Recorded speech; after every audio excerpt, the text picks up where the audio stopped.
Right, beautiful people of planet Earth and all other interdimensional entities of love, light, truth, honour, integrity, decency, righteousness, beauty, valour. I'm back. I'm back from outer space with that look upon my face, and I've had an adjustment change slightly. Because I'm back to read the story now, which was what I intended with my previous video, which is uploading as we speak.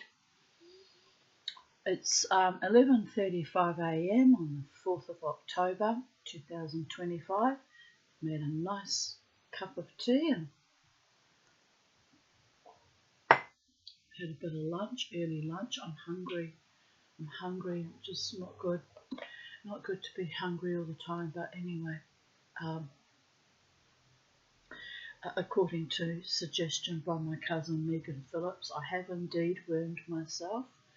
I had a second dose of worming tablets yesterday. Isn't that gorgeous? Things we hear about on Tanya Aarons' channel. But anyway, I just thought on the off chance that it quells my appetite a bit. Well, it hasn't yet. Has not quelled my appetite in the slightest. I don't think I actually had worms either. Because, I eat a lot of foods with chili, and chili allegedly kills worms too. But anyway, maybe not. I had a parasite cleanse. A parasite cleanse, people are there. I'm itchy just thinking about it. What?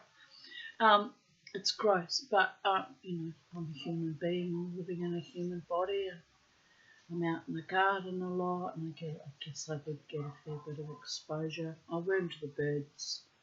They had their first worming about a month or so ago. They get wormed every 3 months. Me less often because I don't think about it for myself. Isn't that weird? So it couldn't hurt. But anyway, because I'm exhausted, I'm flying everywhere, extraneous out of my body, flying spiritually and energetically. I'm just all over the place today, and I don't know what that's about actually. It's a beautiful day outside, but it's not very windy, but kind of windy. I haven't put my birdie boys outside in the garden because it's windy. Do you want to go in the garden, boys? No, I can't tell. I think they're kind of happy to be inside today because it's a bit windy out there. They're free ranging, and you can't see it. They're free ranging together in areas. In Bo's cage. It's like Ken seems to quite like going into Bo's cage and playing in his cage when they're free ranging. Yeah, they're getting along fine, like peas and potatoes. I mean, they still fight on occasion, but mostly they get on well. If they continue to develop a good friendship, I might even sell off the extra cages and just have them in one cage together. Kermie kind of wanted to sleep in Bo's cage last night, didn't you, Kermie? But I put the blankets or the toweling on both their cages, and I left his cage open so he could go in to his own cage to sleep. I just wanted to see, out of curiosity, if he actually slept in his own cage or if he stayed in Bo's. And no, when he realised that I'd prepared his cage with the blanket I put on top, I came back in and he was in his own cage, so I shut them up for the night. And yeah, I'm not keen on having them together in one cage without me being around in case, savagery happens. Savagery happens, Kermie. I'm watching you, Kermie, looking very Twitter-pated there. So,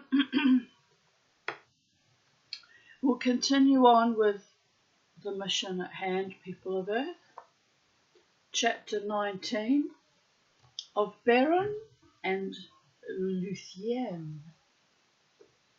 Among the tales of sorrow and of ruin that come down to us from the darkness of those days, there are yet some in which, amid weeping, there is joy, and under the shadow of death, light that endures.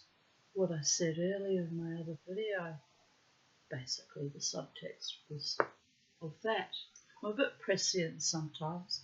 Sometimes I feel like, I'll be honest with you people of Earth, that I have actually died and that I am living in a kind of a hell where everything gets repeated ad nauseum, like the Mandela effect. Like when we went to Mount Tamborine and Jared, together on Sunday. No, it wasn't Sunday. Tuesday. And we went and we looked around the cemetery and we met this lovely woman with a new shop. She'd only been open 10 days. I looked at Jared and said, I feel sure I've been in the shop before. And I had the same conversation with the lady about her being an artist in residence and sewing and making her little gnomes. I said, I feel like I've done this before. It's possible that I've dreamt of it because I'm a psychedelic dreamer and I have prescient precognitive dreams at times that I forget about, and then when they come true and I'm living the actual reality and at a later time I kind of freak out because it'll be really vivid coming back to me. I'll be like, but I've done this before, had this conversation before, spoken to this person before, and it's not possible. I'd never met her before and she'd only opened the shop 10 days prior. And then when we went to the cemetery, I was looking around and had a sense that I've been there before too, which is odd. Jared says we haven't been there before. But anyway, I have to believe his reality is the real reality, although he does sometimes gaslight me just for shits and giggles, you know. Just a bit naughty of him, to be honest. I don't talk to him when he does that. Because, you know, my mind's been fragmented enough. I don't need that kind of behaviours. But, yeah, but little trivial, they're usually just quite trivial little things. I'll be like, I've done this before. It's a repeat pattern. So, it's odd. It is kind of like living in hell. It's like nothing new under the sun, as King Solomon did say. But yes, I'm conscious of that Mandela effect of thinking of things that I've spoken to this person, had this exact, even the words will be the same. Maybe not even the same person, but it's odd, isn't it? Does that ever happen to you? It's happening to me a lot lately in recent months, and I started to wonder if I was, you know, sliding away into another dimensionality, but I'm not. I'm still quite grounded in reality. Most of the time, except, you know, disassociate, I suppose, which happens. But anyway, where were we? Yes, I was talking about joy and light that endures. And for every storm, there's a beautiful day arises and comes out of that. And you just have to go with the flow, people of Earth. Yeah, let us continue with the stories. I actually forgot what I was going to say there. You can tell I'm floundering a bit. Oh well, anyway. And of these histories most fair, still in the ears of the elves, is the tale of Beren and Luthien. Of their lives was made the lay of Leithien, release from bondage, which is the longest, save one of the songs concerning the world of old.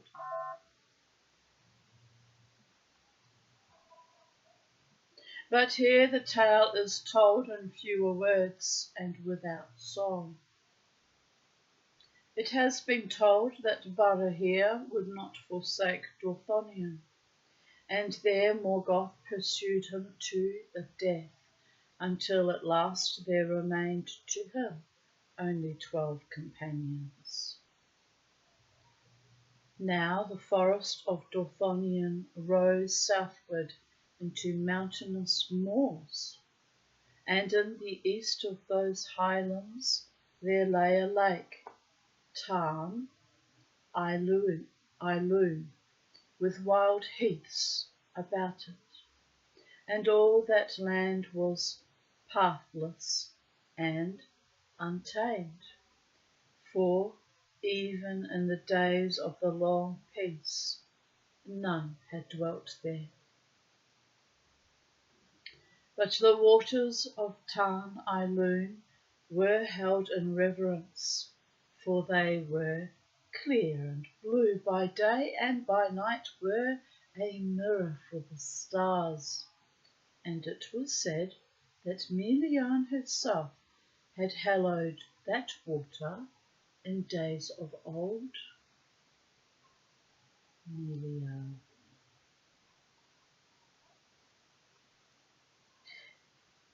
But the waters of Tarn Eilean were held in reverence, for they were. Oh no, we read that, dear goddess. You see, it's my place. Come back, psychedelic dreamer. You're awake and you're dreaming. You're reading to your beautiful YouTube audience and subscribers and commenters and likers. I wish you'd like some more so I know that you are supporting me and encouraging me and cheering me on. But if you don't want to, you don't want to. You're a free soul, a free mind, and don't know why you come here if you're not going to participate, but it's the internet. I personally, every a channel I go to, I always put a like if I, have no reason to dislike it, even if I'm a bit ambivalent. Put a like, encourage people, and some of the podcasts are just wonderful, really are. And it doesn't cost you anything to put a like or leave a comment and say, gee, I'm really grateful for your efforts, whoever the person's efforting. Sometimes it's not an effort, sometimes it's just a natural outflow, a progression from the stories, and But showing up every day, reading to you when I don't get paid for this, by the way, it's time. It could be spinning wool, it could be dancing in a small corner of hell with people savagely being vicious to me, to my face and behind my back. I could be doing all kinds of things. I could be walking in the forest. I could be swimming in the sea. It's time and effort. So, yes, bugger it. Put a bloody like. Don't be stingy. It doesn't cost you anything.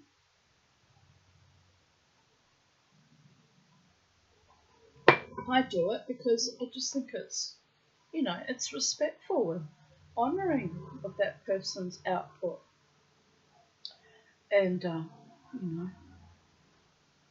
very rarely do I put a dislike, but sometimes I've done that too. It had to have been really awful though, really awful. But anyway, it is what it is, people are there.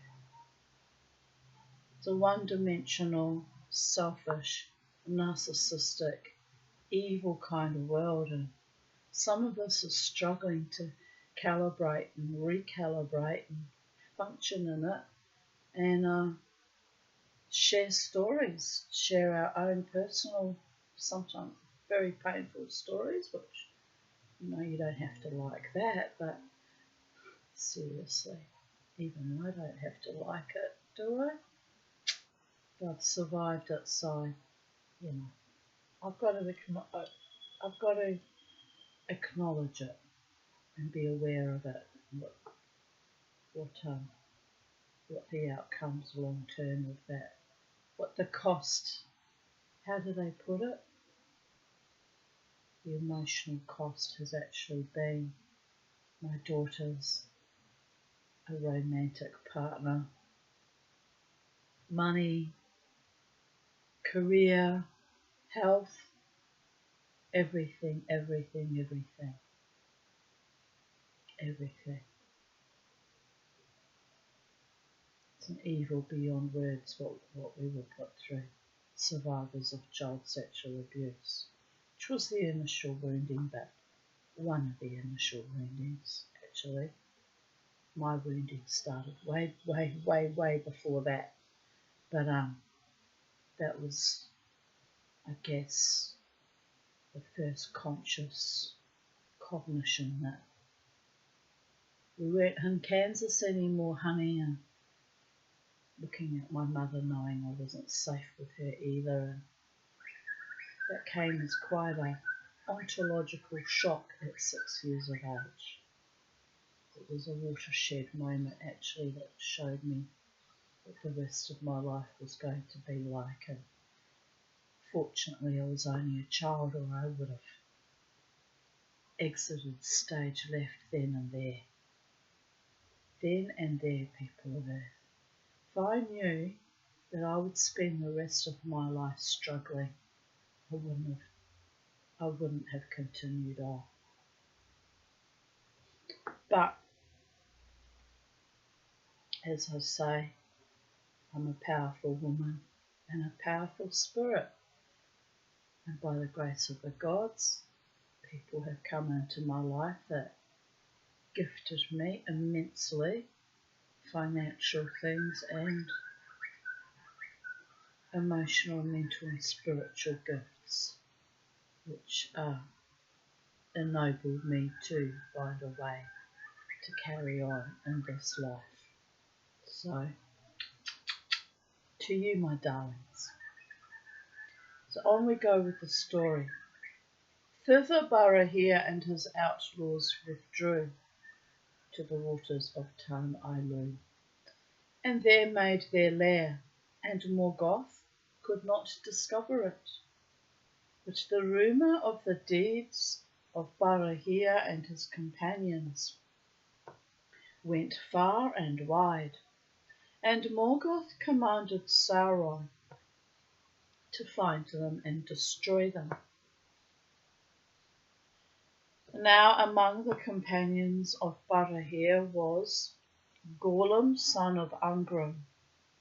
His wife was named Eilunel. That's pretty, isn't it? Sounds a bit like Eileen, but Eilunel. I like that. Eilunel. Maybe if I had a grandchild, girl grandchild, could have named her that. Yes, have to roll my eyes. It's not likely to happen now. Eilunel. His wife was named Eilunel, and their love was great ere evil befell. But Gorlim, returning from the war upon the marches, found his house plundered and forsaken, and his wife gone, whether slain or taken, he knew not. Then he fled to Barahia, and of his companions he was the most fierce and desperate, but doubt gnawed his heart, thinking that perhaps Eilunel was not dead. At times he would depart alone and secretly, and visit his house that still stood amid the fields and woods he had once possessed, and this became known to the servants of Morgoth. On a time of autumn he came in the dusk of evening, and drawing near he saw, as he thought, a light at the window. My birdie birds are quietly listening. And coming warily, he looked within. There he saw Eilunel, Kenny, and her face was worn with grief and hunger, and it seemed to him that he heard her voice lamenting that he had forsaken her. But even as he cried aloud, the light was blown out in the wind. Wolves howled, and on his shoulders he felt suddenly the heavy hands of Sauron's hunters. Thus Gorlim was ensnared, and, taking him to their camp, they tormented him, seeking to learn the hidings of Barahir and all his ways. But nothing would Gorlim tell. Then they promised him that he should be released and restored to Eilenel if he would yield. And being at last worn with pain and yearning for his wife, he faltered. Then straightway they brought him into the dreadful presence of Sauron, and Sauron said, I hear now that thou wouldst barter with me. What is thy price? And Gorlim answered that he should find Eilenel again, and with her be set free, for he thought that Eilenel also had been made captive. Then Sauron smiled, saying, That is a small price for so great a treachery.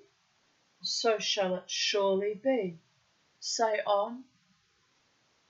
Now Gorlim would have drawn back, but daunted by the eyes of Sauron, he told at last all that he would know.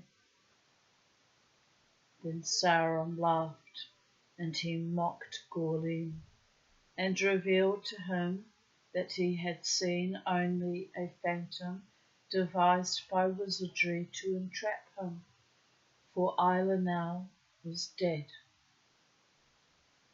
Nonetheless, I will grant thy prayer, said Sauron, and thou shalt go to Eilenel and be set free of my service. Then he put him cruelly to death. In this way, the hiding of Barahir was revealed, and Morgoth drew his net about it, and the orcs, coming in the still hours before dawn, surprised the men of Dorthonion and slew them all save one. For Beren, son of Barahir, had been sent by his father on a perilous errand to spy upon the ways of the enemy, and he was far afield when the lair was taken. But as he slept benighted in the forest, he dreamed that carrion birds sat thick as leaves upon bare trees beside a mere, and blood dripped from their beaks. Mere, M-E-R-E, which is French for sea. Then Beren was aware in his dream of a form that came to him across the water, and it was a wraith of Gorlim, and it spoke to him, declaring his treachery and death, and bade him make haste to warn his father.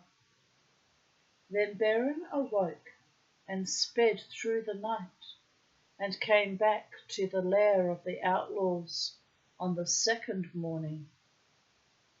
But as he drew near, the carrion birds rose from the ground and sat in the alder trees beside Tan Eiluan and croaked in mockery.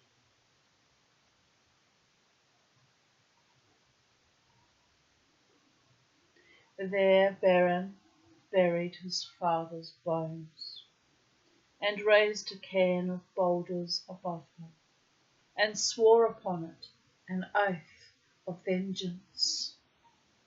First, therefore, he pursued the orcs that had slain his father and his kinsmen, and he found their camp by night at Rivel's well above the fen of Serach, and, because of his woodcraft, he came near to their fire unseen.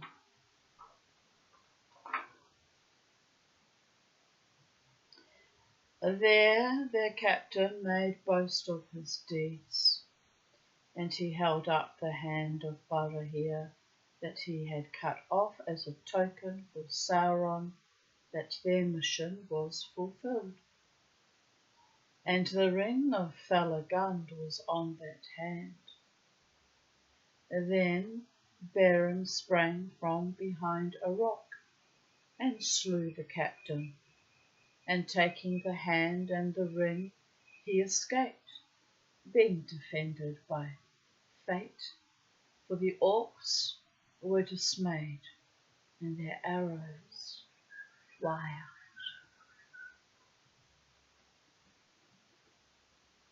out. Thereafter, for 4 years more, Beren wandered still upon Dorthonion, a solitary outlaw, but he became the friend of birds and beasts, and they aided him and did not betray him.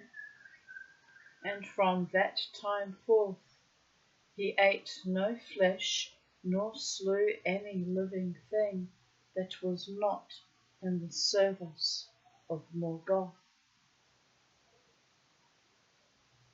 He did not fear death, but only captivity, and being bold and desperate, he escaped both death and bonds, and the deeds of lonely daring that he achieved were noised abroad throughout Beleriand, and the tale of them came even into Doriath. At length Morgoth set a price upon his head, no less than the price upon the head of Fingon, High King of the Noldor. But the orcs fled rather at the rumour of his approach than sought him out. Therefore an army was sent against him, under the command of Sauron, and Sauron brought werewolves, fell beasts, inhabited by dreadful spirits that he had imprisoned in their bodies. All that land was now become filled with evil, and all clean things were departing from it. And Beren was pressed so hard that at last he was forced to flee from Dorthonion. In time of winter and snow, he forsook the land and grave of his father. He's snoozing. And climbing into the high regions of Gorgoroth, the mountains of Terror, he descried after the land of Doriath. There it was put into his heart that he would go down into the hidden kingdom, where no mortal foot had yet trodden. Terrible was his southward journey. Sheer were the precipices of Ered Gorgoroth, and beneath their feet were shadows that were laid before the rising of the moon. Beyond lay the wilderness of Dungorthib, where the sorcery of Sauron and the power of Melian came together, and horror and madness walked.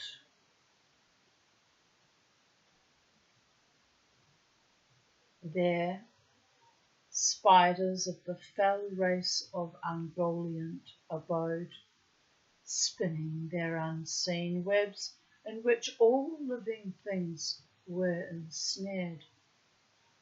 And monsters wandered there that were born in the long dark before the sun, hunting silently with many eyes.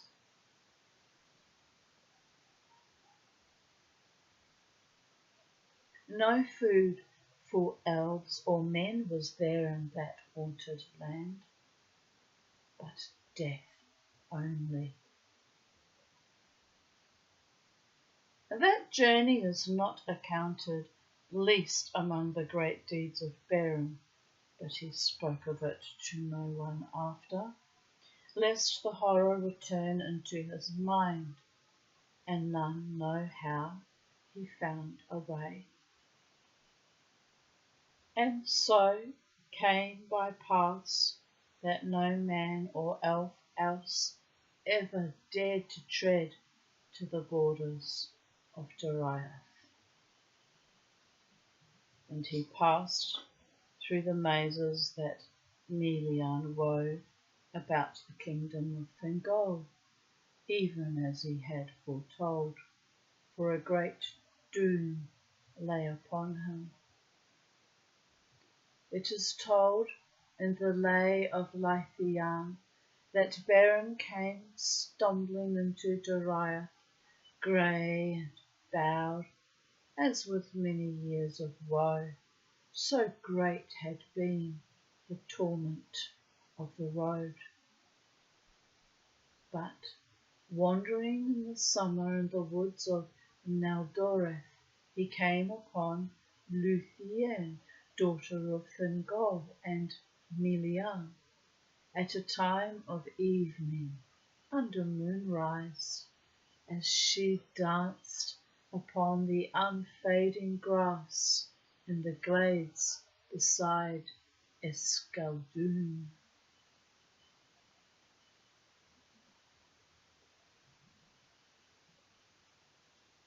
Then all memory of his pain departed from him, and he fell into an enchantment, for Luthien was the most beautiful of all the children of Iluvatar.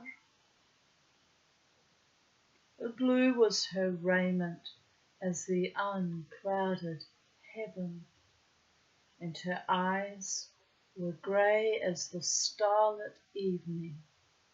Her mantle was sown with golden flowers, but her hair was dark as the shadows of twilight. As the light upon the leaves of trees, as the voice of clear waters, as the stars above the mists of the world, such was her glory and her loveliness, and in her face was a shining light. But she vanished from his sight, and he became dumb as one that is bound under a spell. And he strayed long in the woods, wild and wary as a beast, seeking for her. In his heart he called her Tunuvia, that signifies nightingale, daughter of twilight, in the grey elven tongue, for he knew no other name for her. And he saw her afar as leaves in the winds of autumn, and in winter as a star upon a hill, but a chain was upon his limbs. There came a time near dawn on the eve of spring, and Luthien danced upon a green hill, and suddenly she began to sing. Keen, heart-piercing was her song, as the song of the lark that rises from the gates of night and pours its voice among the dying stars, seeing the sun behind the walls of the world, and the song of Luthien released the bonds of winter, and the frozen waters spoke, and flowers sprang from the cold earth where her feet had passed. Then the spell of silence fell from Beren, and he called to her, crying, Tinuviel, and the woods echoed the name. Then she halted in wonder and fled no more, and Beren came to her. But as she looked upon him, doom fell upon her, and she loved him. Yet she slipped from his arms and vanished from his sight, even as the day was breaking. Then Beren lay upon the ground in a swoon, as one slain at once by bliss and grief.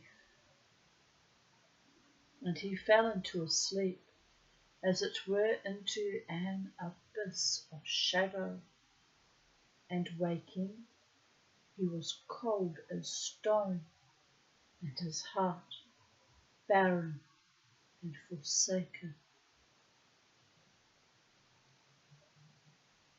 And wandering in mind, he groped as one that is stricken with sudden blindness, and seeks with hands to grasp the vanished light. Thus he began the payment of anguish for the fate that was laid on him. And in his fate Luthien was caught, and being immortal, she shared in his mortality, and being free, received his chain, and her anguish was greater than any other of the Eldalai has known.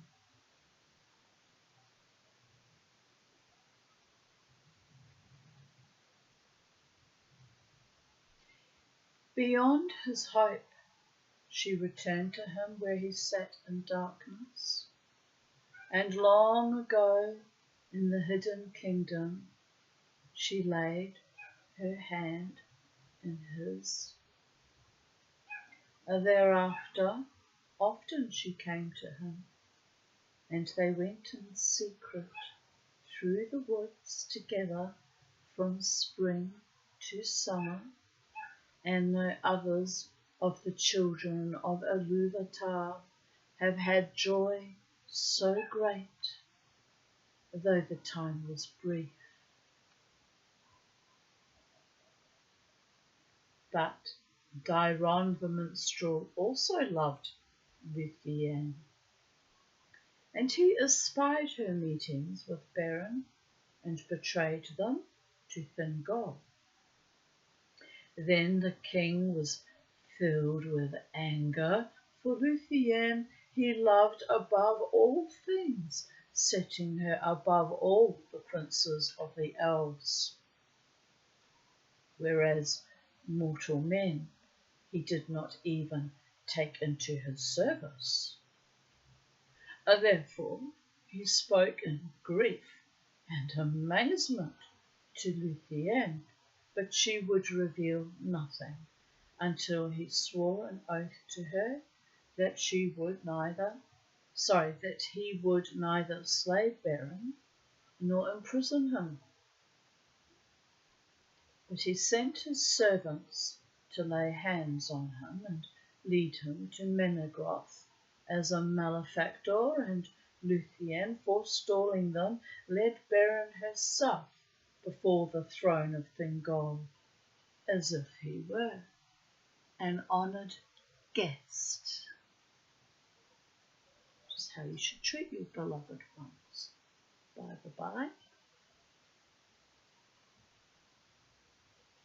Then Thingol looked upon Beren in scorn and anger, but Melian was silent.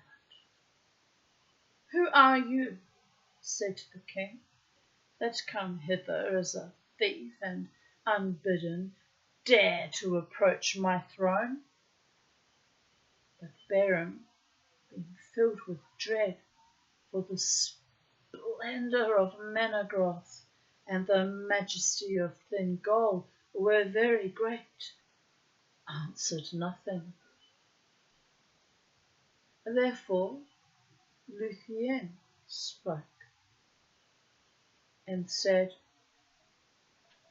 "He is Beren, son of Barahir, lord of men, mighty foe of Morgoth, the tale of whose deeds is become a song even among the elves."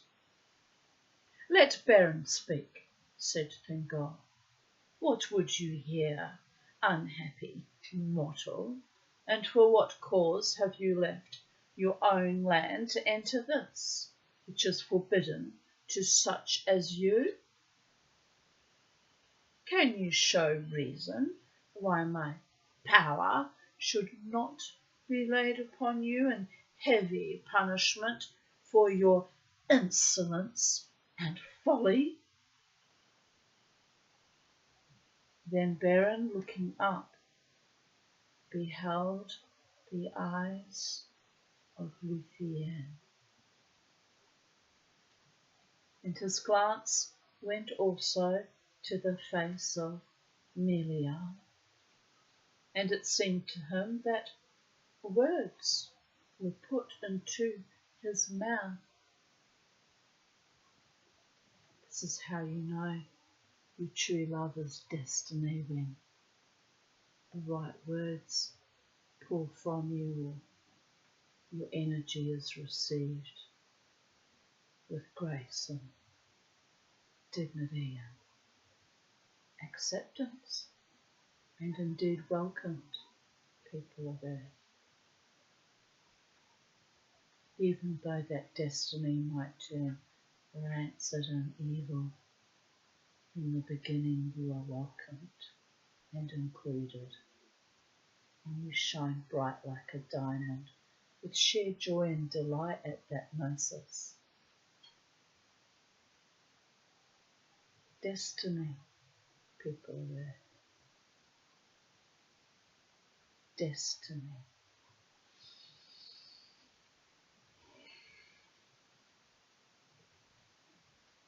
And the ones who love you, no matter what, no matter who, and choose you each and every time by their own heart, mind, body, soul and spirit, emotions and intellect. Real loves last, endure through time and space. Real loves, people of earth.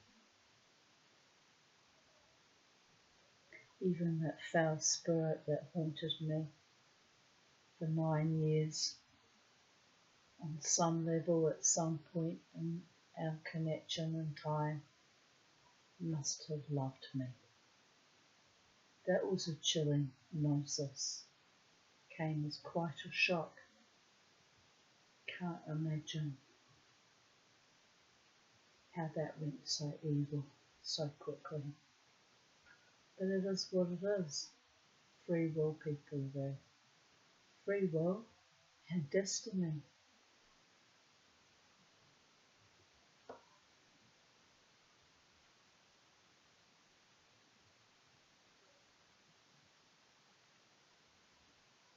And he says, "I'm getting you ready for the one, Tanya.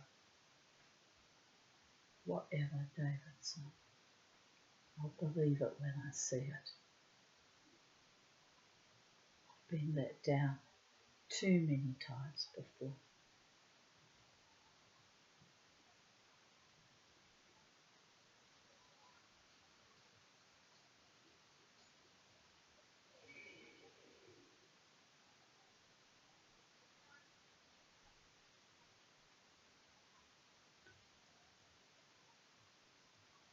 And it seemed to him that words were put into his mouth.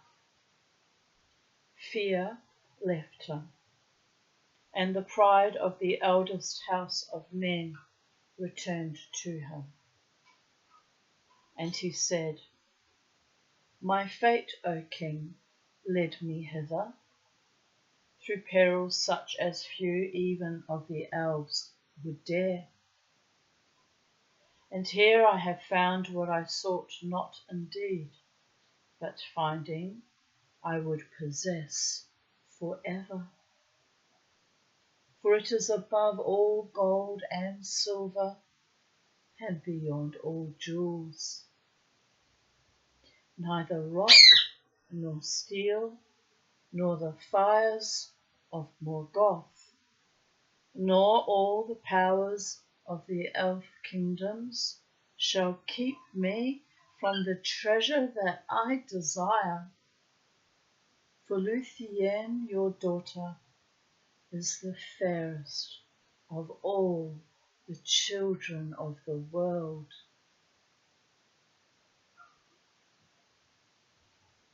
Then silence fell upon the hall, for those that stood there were astounded and afraid, and they thought that Beren would be slain. Kind of punching above his weight a bit there, to be honest. Well, we do that when we fall in love, don't we? Suddenly become foolish and courageous and ennobled and flimsy, whimsical hopes that disappear like a mirage when shit gets too real. That is what it is, people of Earth. Sometimes real loves don't disappear like a mirage and don't flaunt other women in the face and aren't cruel. Sometimes they endure, solid and dependable, strong, loving. But Thingol spoke slowly, saying, Death you have earned with these words, and death you should find suddenly, had I not sworn an oath in haste, of which I repent, base-born mortal, who in the realm of Morgoth has learnt to creep in secret as his spies and thralls. Then Beren answered, Death you can give me earned or unearned, but the names I will not take from you of base-born, nor spy, nor thrall. By the ring of Thalagund that he gave to Barahir my father on the battlefield of the north, my house has not earned such names from any elf, be he king or no.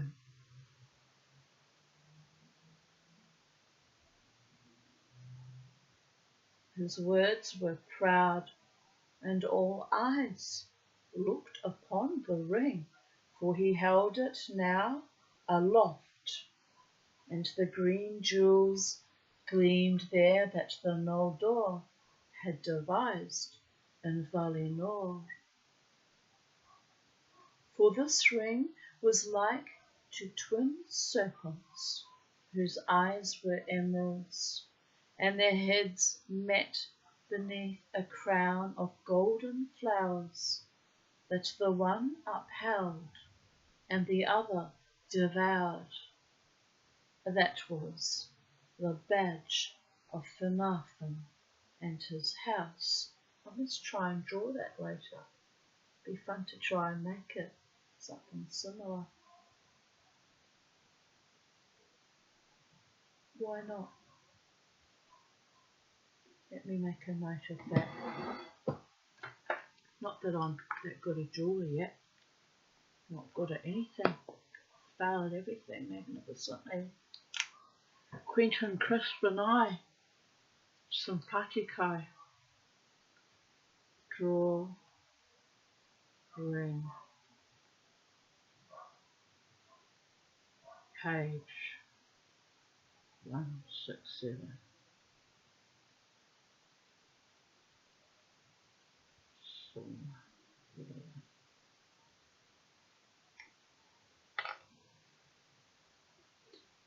Yes, that would be lovely, and because a lot of my jewellery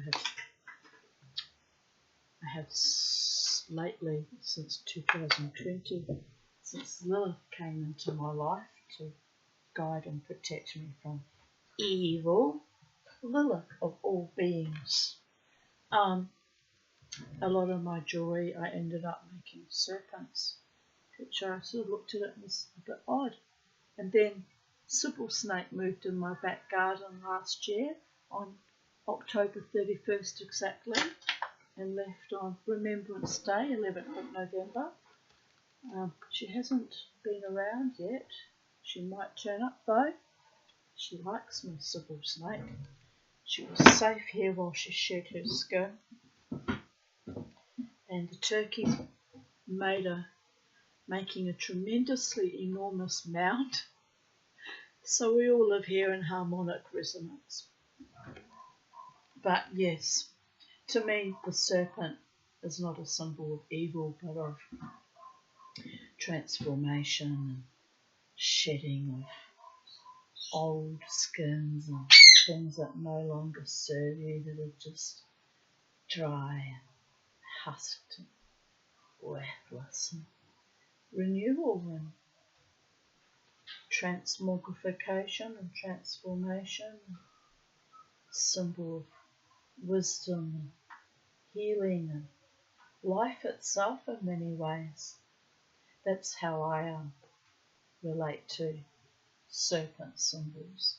The Christians all decide that the serpent is, Satan and evil and all that nonsense. I don't subscribe to that, obviously. Never really have. I used to be terrified of snakes and spiders, but I wouldn't want Sybil Serpent stretched out beside me on my bed or anything weird like that. I was a bit freaked out when I had either her or another carpet python in my bathroom. I draw the line at living in close proximity to them, but I no longer have an antipathy or I've developed a respect for all life forms over time. Let everything live its life, as long as it's not trying to actively kill me or poison me or destroy me, break my heart or ruin me in some vainglorious, disingenuous, foul way, then, carry on being awesome and live and let live, am I right? It's just odd, people of Earth. Odd. All of it's odd. Let me just read that again. For this ring was like to twin serpents, whose eyes were emeralds. I guess I could buy some small little emeralds. Wouldn't be too expensive. And their heads met beneath a crown of golden flowers that the one upheld and the other devoured. I'm trying to work that out, because if their heads are meeting beneath it, then how is one devouring and one upholding? One looking down and one looking up? I'm trying to work that out.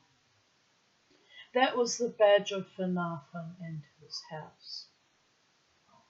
Then Melian leaned to Thingol's side and in whispered counsel bade him forego his wrath. For not by you, she said, shall Beren be slain, and far and free does his fate lead him in the end, yet it is wound with yours. Take heed. So Melian has chosen him as her son-in-law, I guess. But Thingol looked in silence upon Luthien, and he thought in his heart, unhappy men, children of little lords and brief kings. Shall such as these lay hands on you and yet live? Then breaking the silence, he said, I see the ring, son of Barahir, and I perceive that you are proud and deem yourself mighty. But a father's deeds, even had his service been rendered to me, avail not to win the daughter of Thingol and Melian. See now, I too desire a treasure that is withheld, for rock and steel and the fires of Morgoth keep the jewel that I would possess against all the powers of the elf kingdoms. Yet I hear you say that bonds such as these do not daunt you. Go your way, therefore. Bring to me in your hand a Silmaril from Morgoth's crown, and then, if she will, Luthien may set her hand in yours.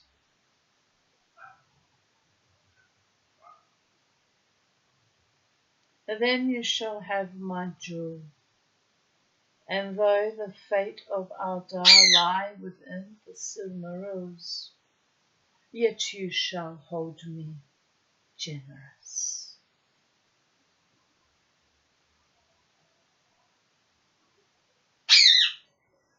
Thus he wrought the doom of Doriath, and was ensnared within the curse of Mandos. And those that heard these words perceived that Thingol would save his oath, and yet send Beren to his death, for they knew that not all the power of the Noldor, before the siege was broken, had availed even to see from afar the shining Silmarils of Fëanor. For they were set in the Iron Crown, and treasured and unbound above all wealth. And Balrogs were about them, and countless swords, and strong bars, and unassailable walls, and the dark majesty of Morgoth.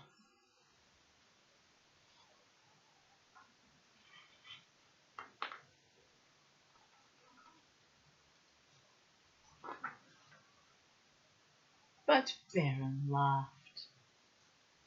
For little price, he said, do elven kings sell their daughters? For gems and things made by craft? But if this be your will, Thingol, I will perform it. And when we meet again, my hand shall hold a Silmaril from the Iron Crown, for you have not looked the last upon Beren, son of Barahir.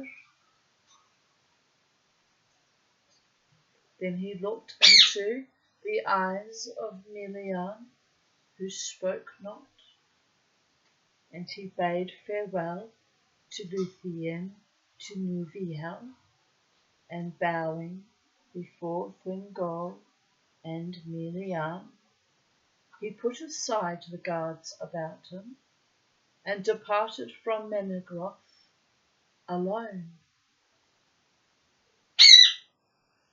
Yes, my beautiful boy. Then at last Melian spoke, and she said to Thingol, O king, You have devised cunning counsel. But if my eyes have not lost their sight, it is ill for you whether Baron fail in his errand or achieve it. For you have doomed either your daughter or yourself. And now is Doriath drawn within the fate of a mightier realm. But Thingol answered, I sell not to elves or men those whom I love and cherish above all treasure. And if there were hope or fear that Baron should come ever back alive to Menegroth, he should not have looked again upon the light of heaven, although I had sworn it.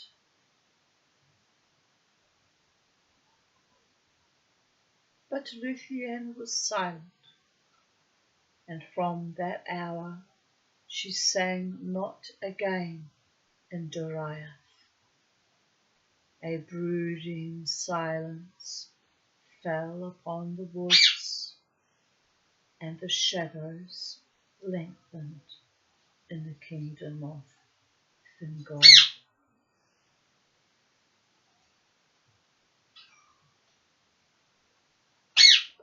What's my handsome boy doing? My pretty one.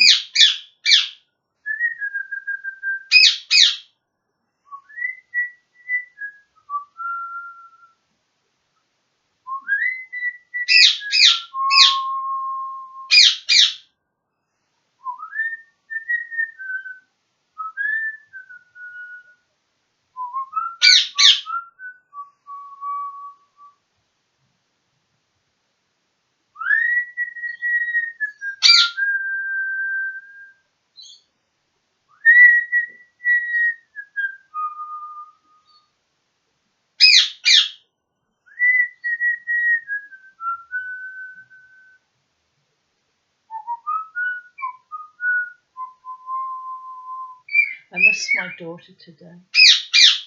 Don't know why, but I miss her.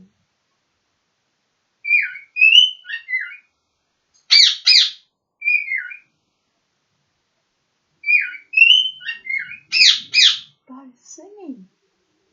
Go, Bobo.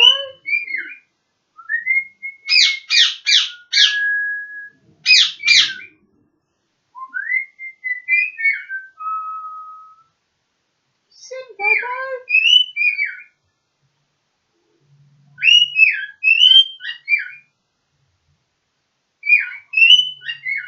I love you.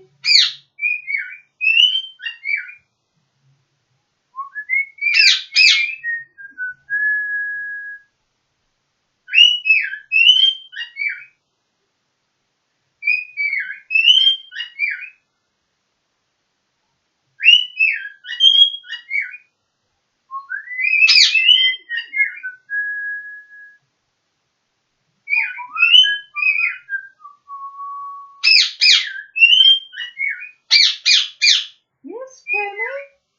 You can sing too if you want to. Yes, sing.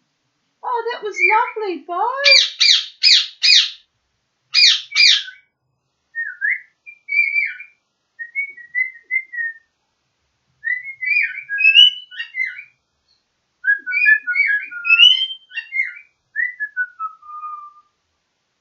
What about this one, boys? How does it go?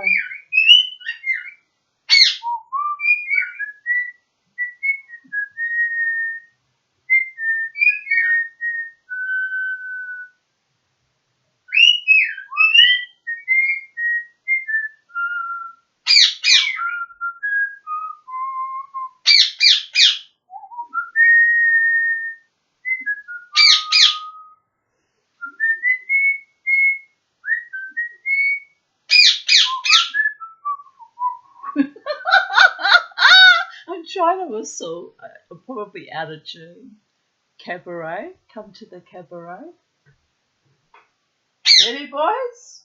What use is sitting alone in your room? Come hear the music play.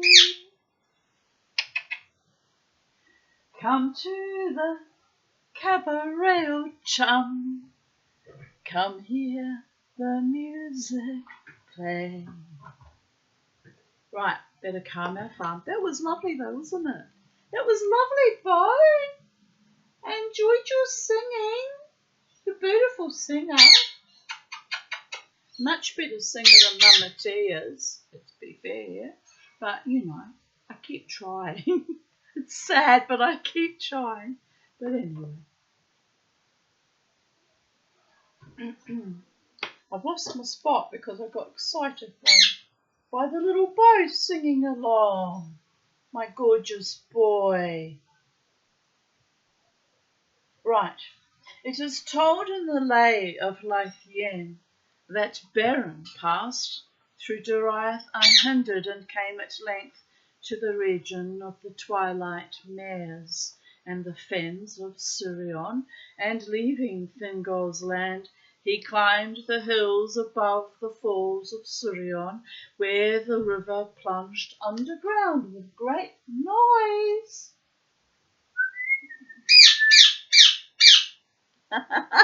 Just wanted to see if I could get him to do it again. Thence he looked westward, and through the mist and rains that lay upon those hills, he saw Talath Dearnen, the guarded plain, stretching between Sirion and Narog. And beyond he descried afar the highlands of Toren Faroth that rose above Nargothrond, and being destitute, without hope or counsel, he turned his feet thither. Upon all that plain the elves of Nargothrond kept unceasing watch, and every hill upon its borders was crowned with hidden towers, and through all its woods and fields archers ranged secretly, and with great craft.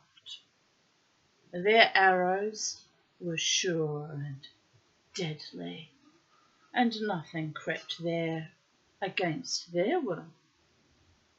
Therefore, ere Beren had come far upon his road, they were aware of him, and his death was nigh.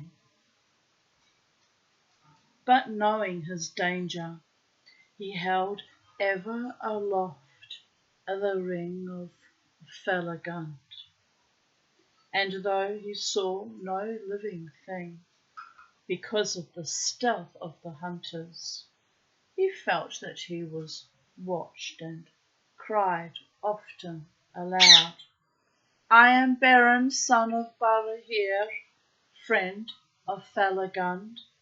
Take me to the king. Therefore the hunters slew him not, but assembling they waylaid him and commanded him to halt.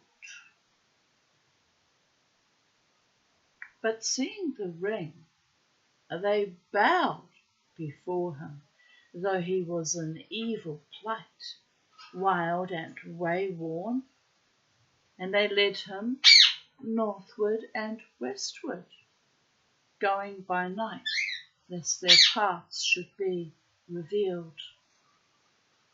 For at that time there was no ford or bridge over the torrent of Narog before the gates of Nargothrond, but further to the north, where Ginglith joined Narog, the flood was less, and crossing there and turning again southward, the elves led Beren under the light of the moon to the dark gates of their hidden halls. Thus Beren came before King Finrod Felagund, and Felagund knew him, needing no ring to remind him of the kin of Beor and of Barahir.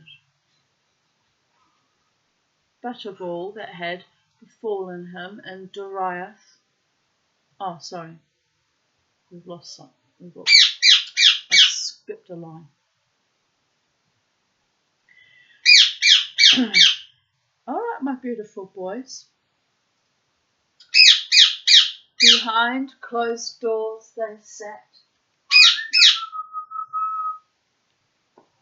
and Beren told of the death of Barahir and of all that had befallen him in Doriath. And he wept, recalling Luthien and their joy together. But Felagund heard his tale in wonder and disquiet, and he knew that the oath he had sworn was come upon him for his death, as long before he had foretold to Galadriel. He spoke then to Beren in heaviness of heart.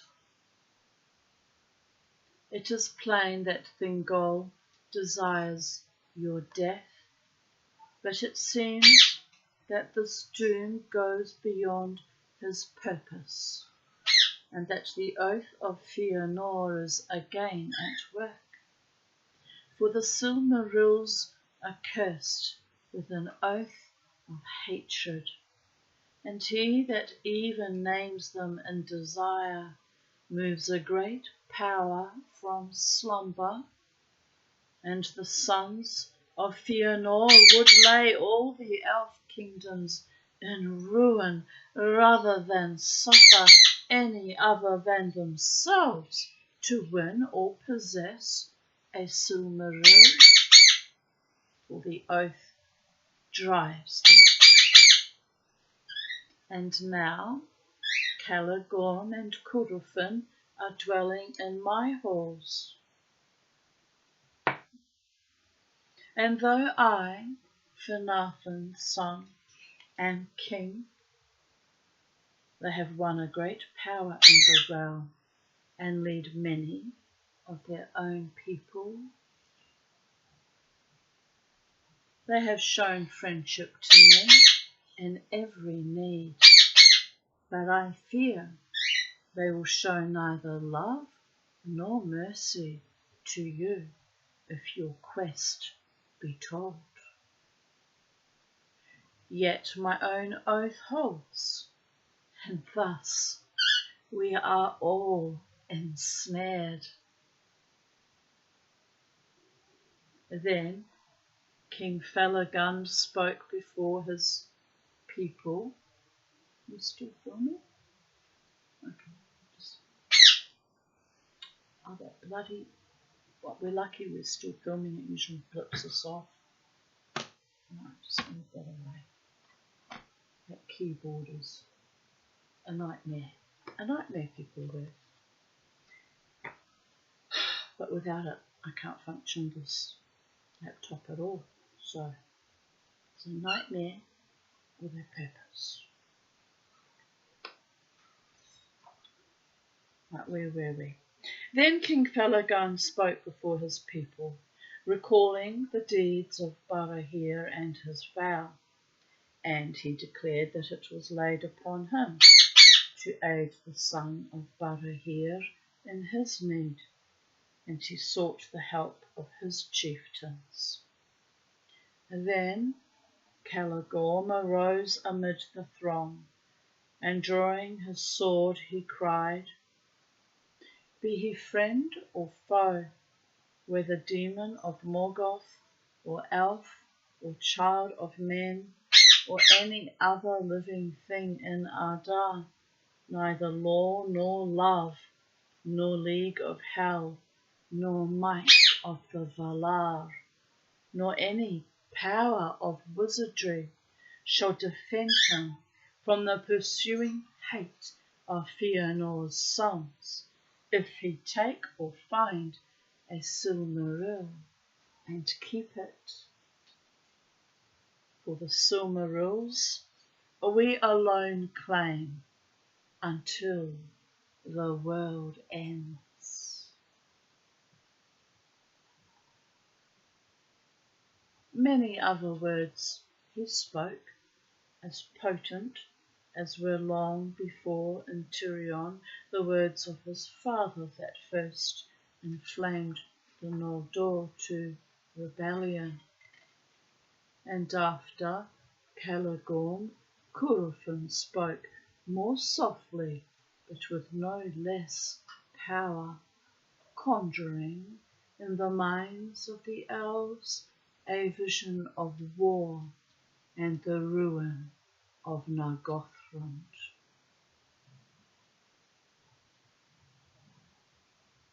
So great a fear did he set in their hearts that never after, until the time of Turin, would any elf of that realm go into open battle, but with stealth and ambush, with wizardry and venomed dart, they pursued all strangers, forgetting the bonds of kinship.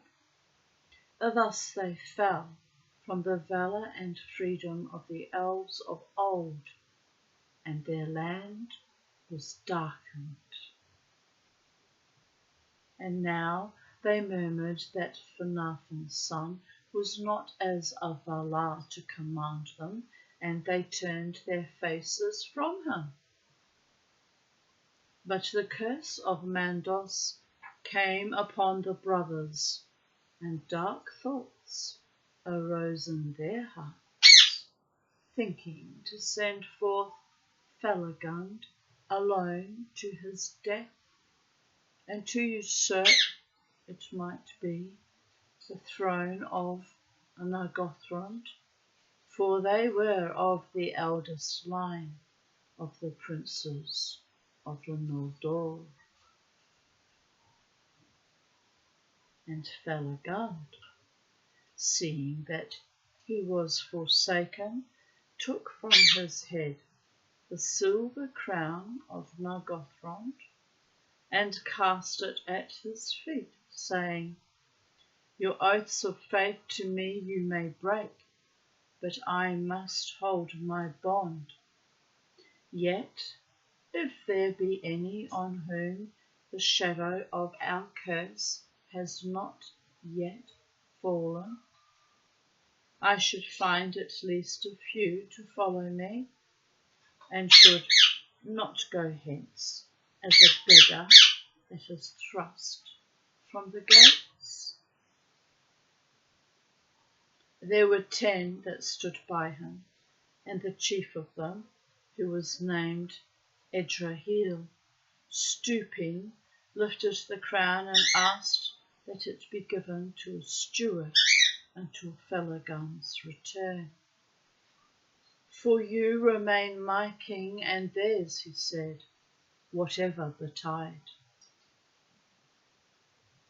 Then Felagund gave the crown of Nargothrond to Orodreth, his brother, to govern in his stead, and Caligorm and Curufin said nothing, but they smiled and went from the hills.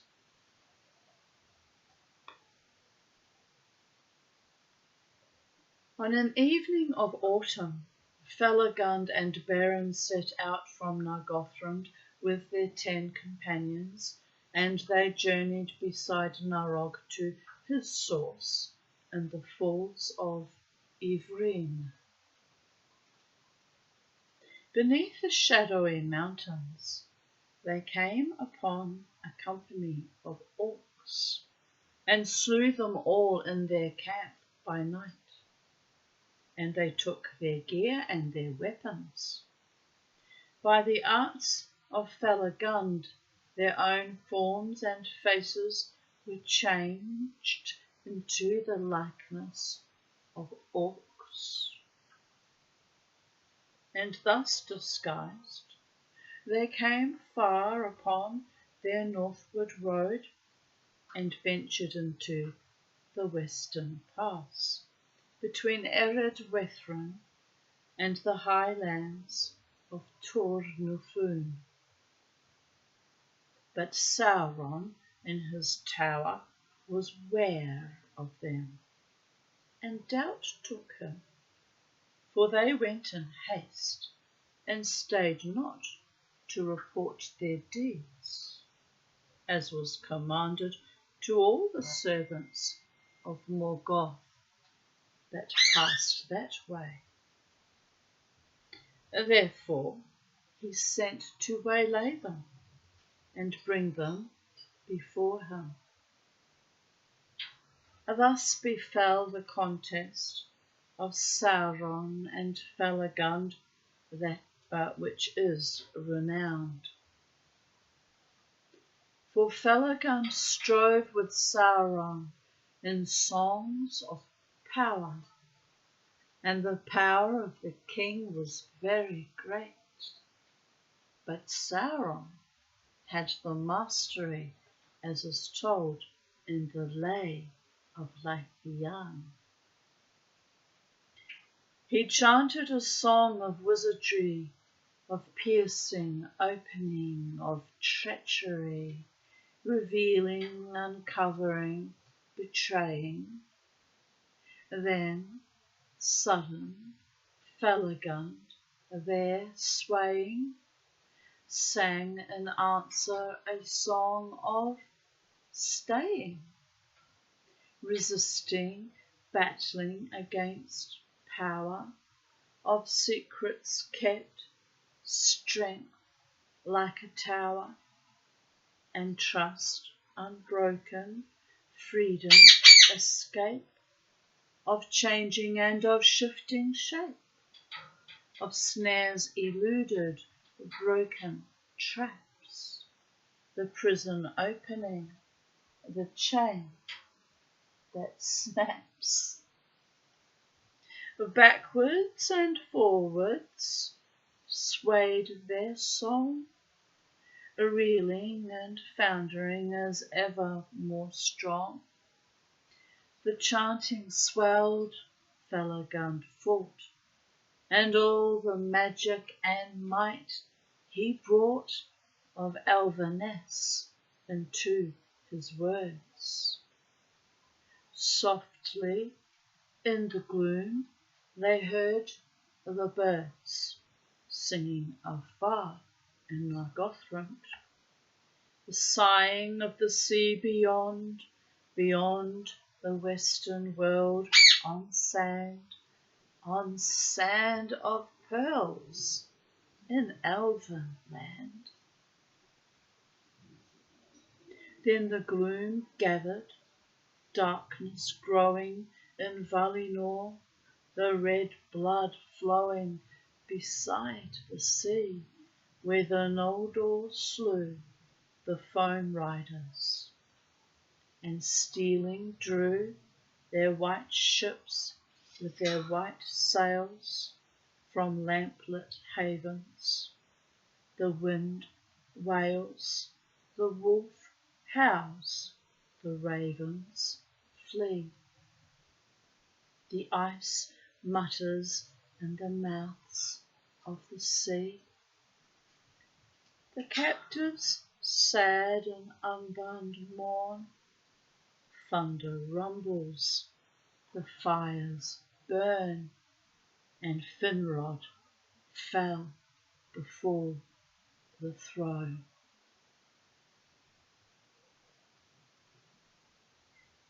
Then Sauron stripped from them their disguise, and they stood before him, naked and afraid.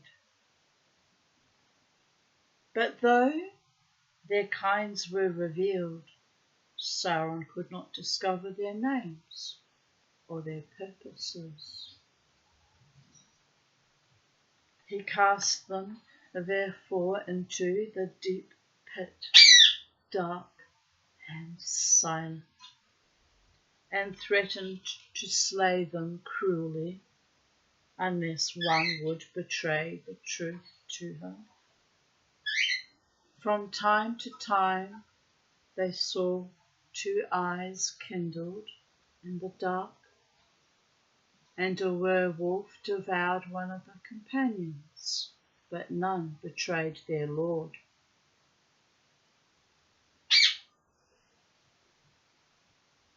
In the time when Sauron cast Beren into the pit of weight of horror, no, that should be a comma. In the time when Beren cast Beren into the pit, a weight of horror came upon Lúthien's heart. And going to Melian for counsel, she learned that Beren lay in the dungeons of Tol in Gorhoth without hope of rescue. Then Lúthien, perceiving that no help would come from any other on earth, resolved to fly from Doriath and come herself to him. But she sought the aid of Daeron, and he betrayed her purpose to the king. And then Thingol was filled with fear and wonder, because he would not deprive Lúthien of the lights of heaven, lest she fail and fade, and yet would restrain her. He caused a house to be built from which she should not escape. But far from the gates of Menegroth stood the greatest of all the trees in the forest of Neldoreth, and that was a beech forest, and the northern half of the kingdom. This mighty beech was killed, Hyrelawn, and it had 3 trunks. Hyrelawn, I think here, it's an accent, I can't decide. I normally give it an ear. I'll stick to my normal pronunciation. This mighty beech was called Hyrelawn, and it had 3 trunks, equal in girth, smooth in rind, and exceeding tall. No branches grew from them for a great height above the ground. Far aloft between the shafts of Hyrelawn a wooden house was built, and there Lúthien was made to dwell, and the ladders were taken away and guarded, save only when the servants of Thingol brought her such things as she needed. It is told in the Lay of Lythiam how she escaped from the house of Hyrelawn, for she put forth her arts of enchantment and caused her hair to grow to great length, and of it she wove a dark robe that wrapped her beauty like a shadow, and it was laden with the spell of sleep.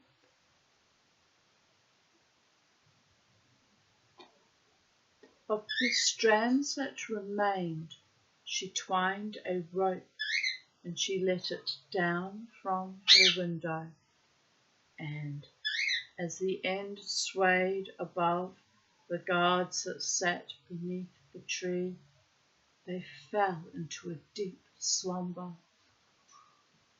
Then Lúthien climbed from her prison, and, shrouded in her shadowy cloak, she escaped from all eyes and vanished out of Doriath.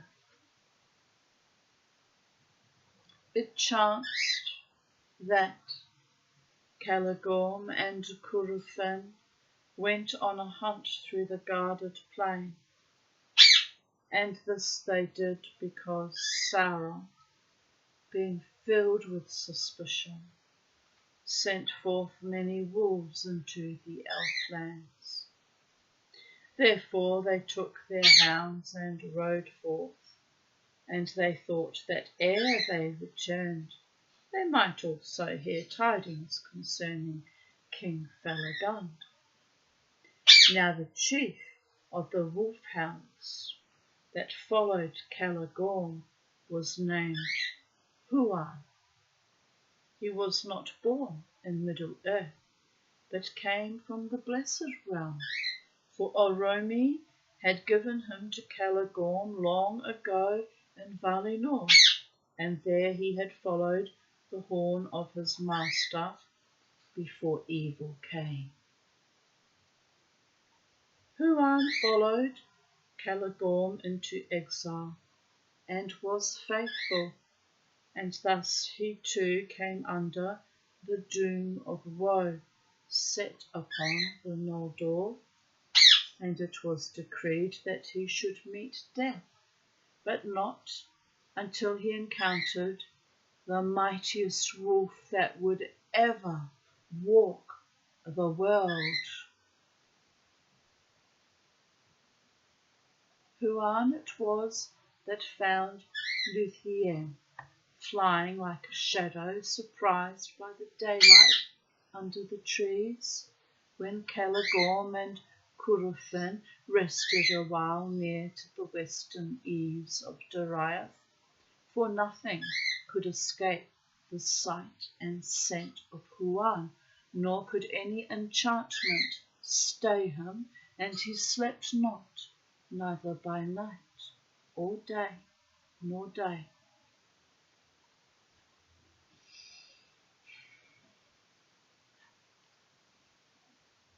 He brought her to Caligorm and Luthien, learning that he was a prince of the Noldor and a foe of Morgoth, was glad, and she declared herself, casting aside her cloak.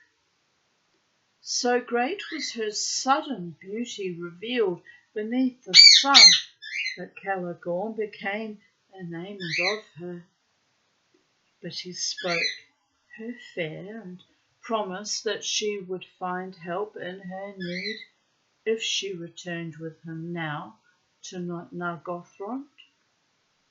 By no sign did he reveal that he knew already of Beren and the quest of which she told, nor that it was a matter which touched him near. Thus they broke off the hunt and returned to Nargothrond. And Luthien was betrayed, for they held her fast and took away her cloak, and she was not permitted to pass the gates or to speak with any save the brothers Caligorm and Curufin. For now, believing that Beren and Felagund were prisoners beyond hope of aid, they purposed to let the king perish and to keep Luthien, and force Thingol to give her hand to Caligorm. Thus they would advance their power and become the mightiest of the princes of the Noldor. And they did not purpose to seek the Silmarils by craft or war, nor to suffer any others to do so, until they had all the might of the elf kingdoms under their hands. Orodreth had no power to withstand them, for they stayed the hearts of the people of Nargothrond, and Caligorm sent messengers to Thingol, urging his suit. But Huan, the hound, was true of heart, and the love of Luthien had fallen upon him in the first hour of their meeting, and he grieved at her captivity. Therefore he came often to her chamber, and at night he lay before her door, for he felt that evil had come to Nargothrond. Luthien spoke often to Huan in her loneliness, telling of Beren, who was the friend of all birds and beasts that did not serve Morgoth. And Huan understood all that was said, for he comprehended the speech of all things with voice, but it was permitted to him thrice only ere his death to speak with words. Now Huan devised a plan for the aid of Luthien, and coming at a time of night, he brought her cloak, and for the first time he spoke, giving her counsel.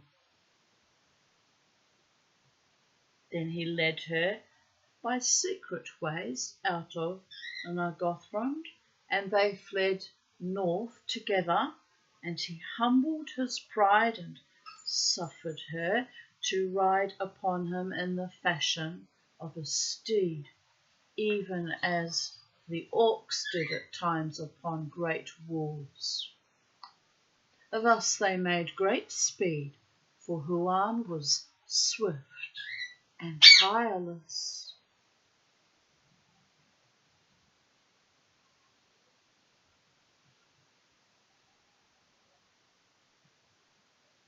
I have a little, I'll show it to you actually.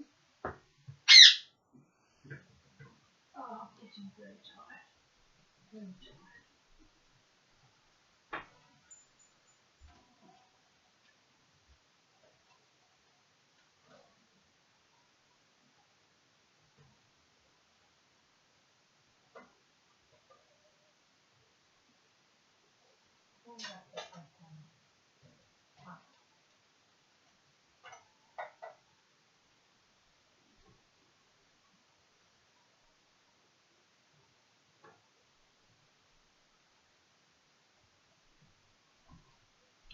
It was my mother's, and it's just a little Delft thing. Delft is normally from, the Netherlands, but this is a piece of Delft, hand painted, it says, in the USSR when Russia was under the control of the Soviet Union. But if you have a look, it's of a couple riding. I think she's a bride, or perhaps someone who's been knowing the Russians and the pogroms, am I right? It must be from a fairy story. And she's got some kind of a crown on her head, and he's riding with her astride a wolf, similar to what we just read, which is what made me think of it. It's lovely, isn't it? Silly little things. But I don't have a house of my own anymore, robbed viciously as I was, but I have a little riding couple and a wolf.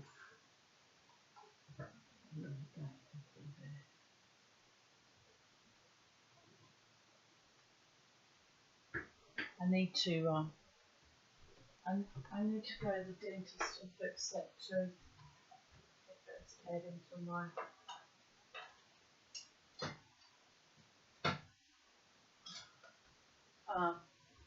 hyperactivity and fatigue.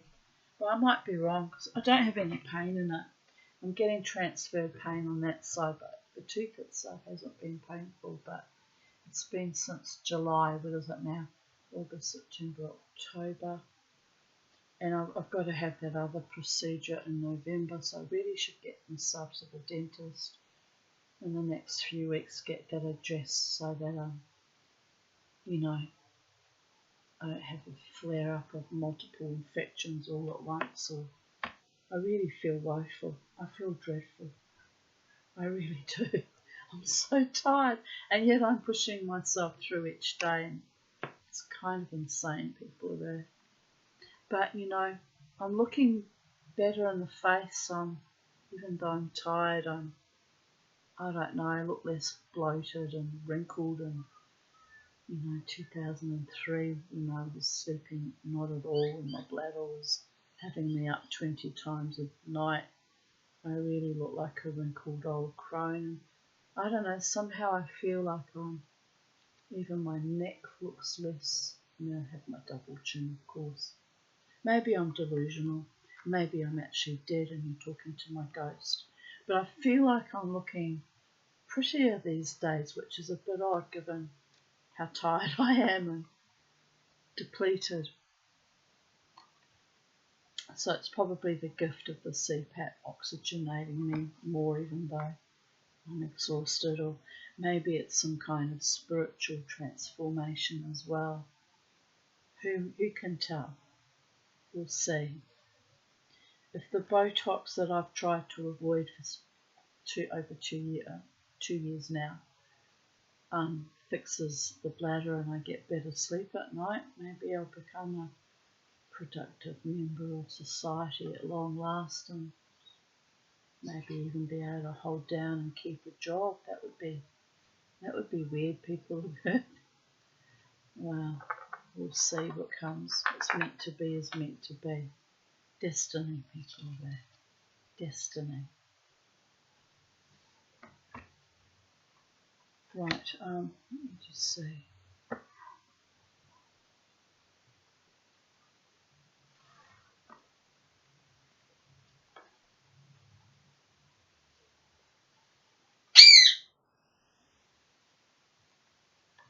In the pits of Sauron, Beren and Felagund lay, and all their companions were now dead. But Sauron purposed to keep Felagund to the last, for he perceived that he was a Noldo of great might and wisdom, and he deemed that in him lay the secret of their errand. But when the wolf came for Beren, Felagund put forth all his power and burst his bonds, and he wrestled with the werewolf and slew it with his hands and teeth, yet he himself was wounded to the death. And then he spoke to Beren, saying, I go now to my long rest in the timeless halls beyond the seas and the mountains of Aman. It will be long ere I am seen among the Noldor again, and it may be that we shall not meet a second time in death or life, for the fates of our kindreds are apart. Farewell. He died then in the dark in Tol Ingarhof, whose great tower he himself had built. Thus King Finrod Felagund, fairest and most beloved of the house of Finwë, redeemed his oath. But Beren mourned beside him in despair.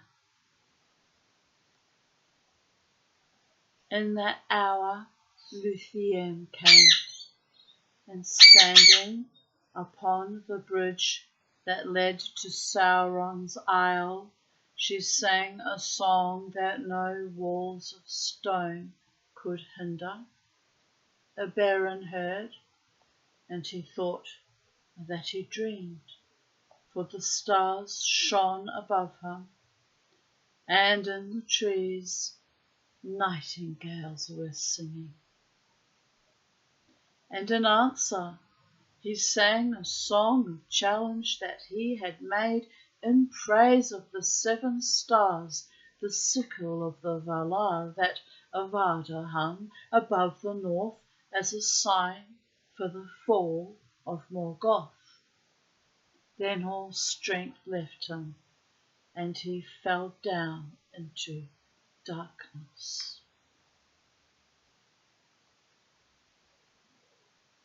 But Luthien heard his answering voice, and she sang then a song of great power.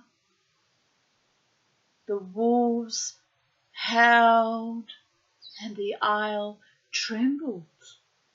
Sauron stood in the high tower, wrapped in his black thought.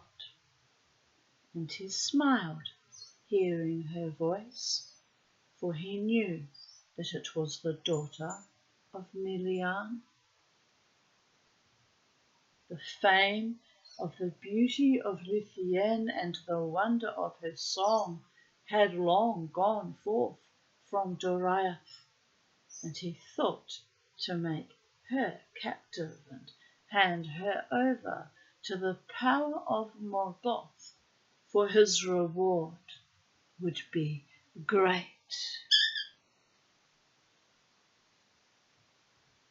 Therefore he sent a wolf to the bridge, but Huan slew it silently. Still Sauron sent others one by one, and one by one Huan took them by the throat and slew them. Then Sauron sent Draugluin, a dread beast, old and evil, lord and sire of the werewolves of Angband. His might was great, and the battle of Huan and Draugluin was long and fierce.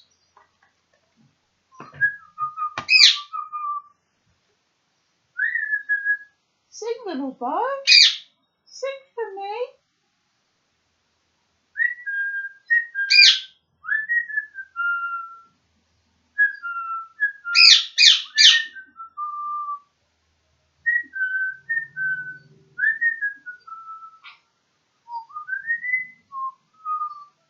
What are you doing, Kermie?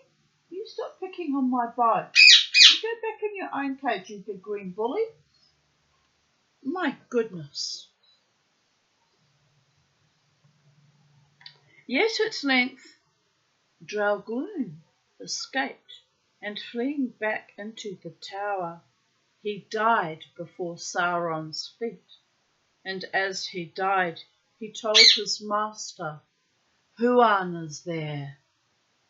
Now Sauron knew well, as did all in that land, the fate that was decreed for the Hound of Valinor, and it came into his thought that he himself would accomplish it.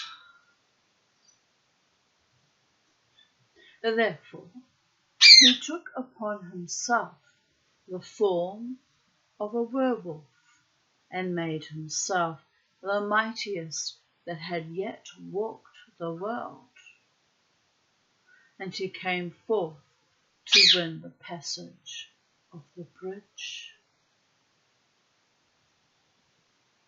So great was the horror of his approach that Huan leapt aside. Then Sauron sprang upon Luthien, and she swooned before the menace of the foul spirit in his eyes and the foul vapour of his breath. Sounds like my brother-in-law, former brother-in-law, or Jacques Cohen.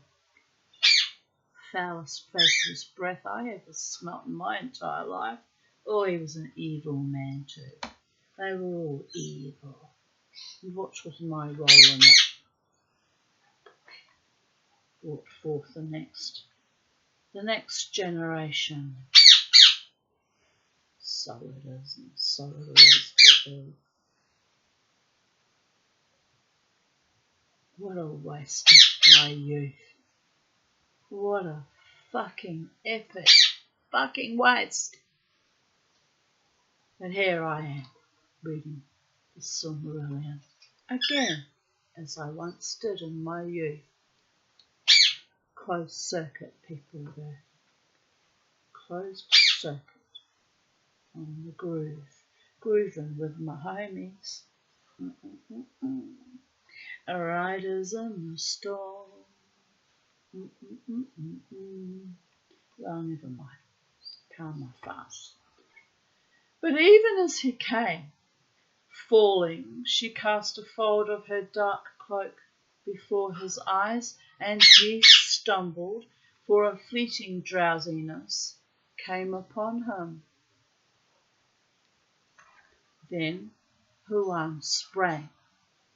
There befell the battle of Huan and Wolf Sauron, and the howls and baying echoed in the hills, and the watchers on the walls of Ered Wethrin across the valley heard it afar, and were dismayed.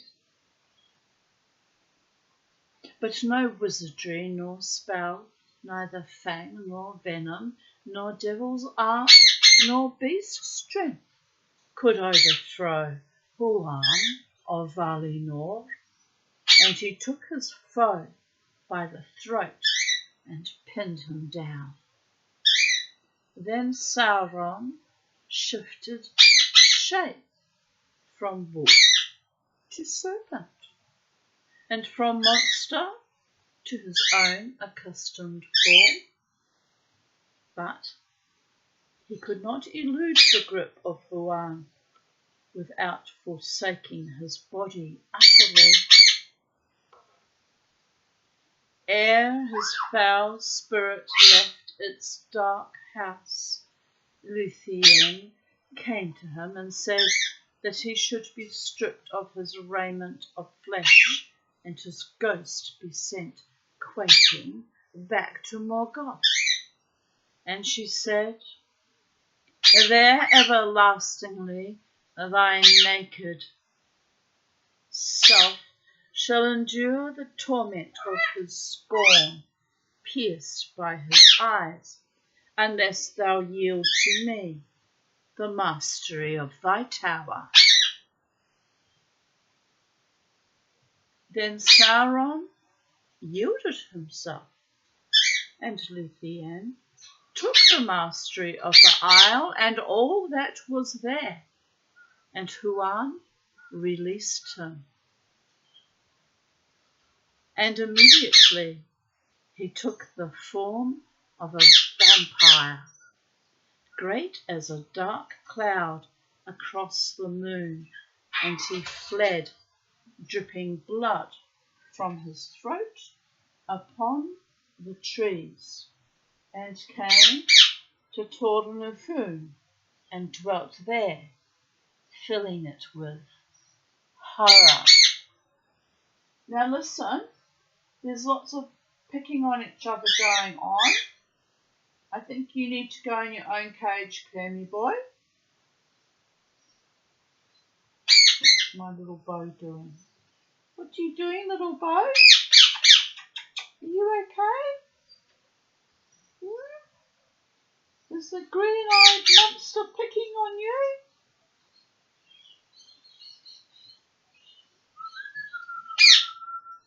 He's actually got black eyes, trimmed with a lovely kind of peachy colour. He's still mean. He could be very mean. I'm going to have to separate you if you're going to be mean. You've been getting along. What's the time now? Where's the time? 1:28. You've got along well most of the day in the morning, and now you're losing your shit, people of Earth. They're losing their shit.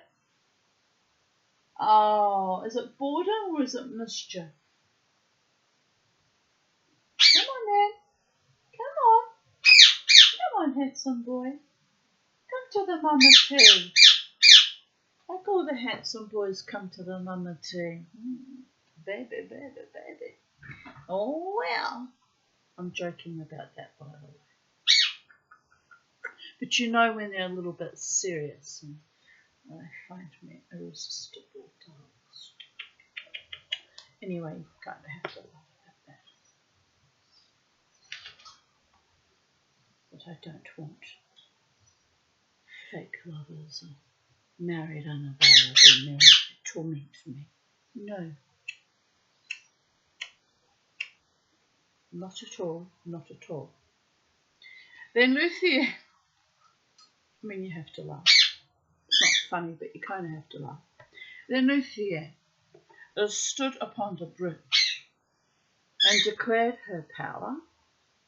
The spell was loosed that bound stone to stone, and the gates were thrown down and the walls opened, and the pits laid bare, and many thralls and captives came forth in wonder and dismay, shielding their eyes against the pale moonlight, for they had lain long in the darkness of Sauron. But Beren came not. Therefore Huan and Luthien sought him in the isle, and Luthien found him mourning by Felagund. So deep was his anguish that he lay still and did not hear her feet. Then, thinking him already dead, she put her arms about him and fell into a dark forgetfulness.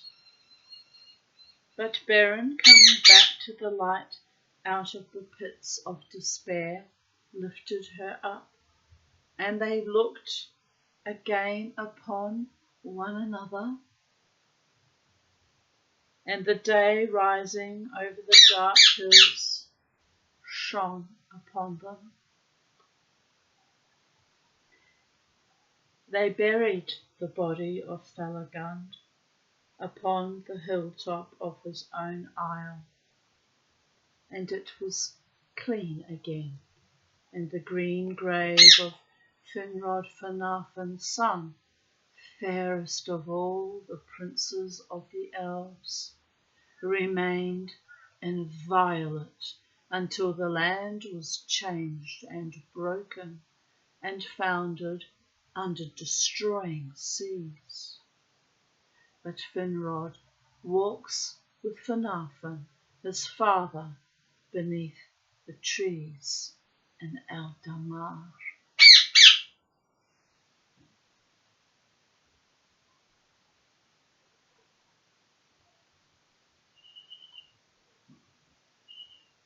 Now Beren and Luthien to New Viel went free again, and together walked through the woods, renewing for a time their joy.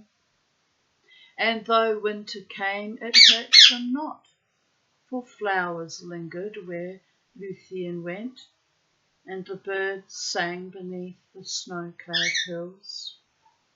But Huan, being faithful, went back to Caligorm, his master, yet their love was less than before. There was tumult in Nargothrond, for thither now returned many elves that had been prisoners in the Isle of Sauron, and a clamour arose that no words of Caligorm could still.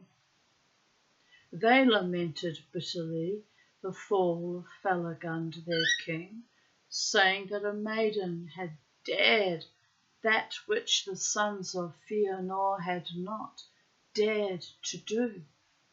But many perceived that it was treachery rather than fear that had guided Caligorm and Curufin. Therefore the hearts of the people of Nargothrond were released from their dominion and turned again to the house of Finarfin, and they obeyed Orodreth. But he would not suffer them to slay the brothers, as some desired, for the spilling of kindred blood by kin would bind the curse of Mandos more closely upon them all. Yet neither bread nor rest would he grant to Caligorm and Curufin within his realm, and he swore that there should be little love between Nargothrond and the sons of Fëanor thereafter. Let it be so, said Caligorm, and there was a light of menace in his eyes. But Curufin smiled. Then they took horse and rode away like fire to find if they might be kindred in the east. but none would go with them, not even those that were of their own people, for all perceived that the curse lay heavily upon the brothers, and that evil followed them. In that time Celebrimbor, the son of Cuathrin, repudiated the deeds of his father, and remained in Nargothrond, yet Huan followed still the horse of Caligor, his master. Kirby's turn to sing now. This is a very long chapter, fading fast. By the gods, we're 2 hours in. How many pages? It's going to be a 3-hour video, I think.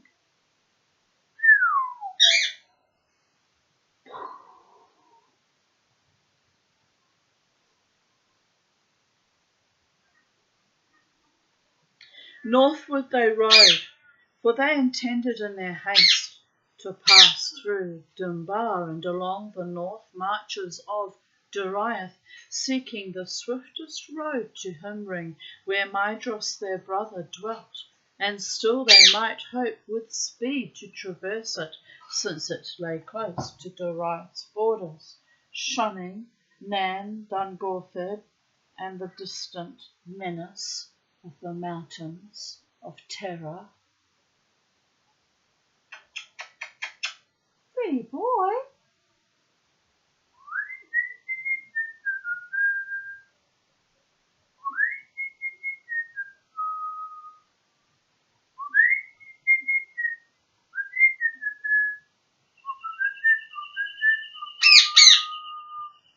Good boy.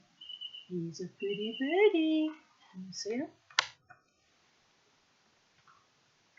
Yeah. Here he is.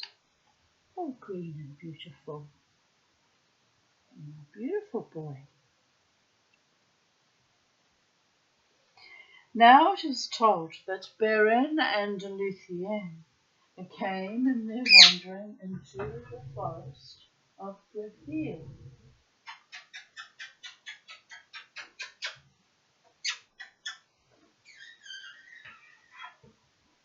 And do it again.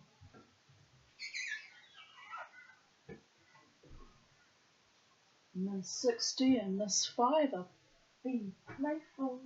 Yay! Right, I'm going to have to lie down after this. It's been a big effort today, people of Earth. Big effort.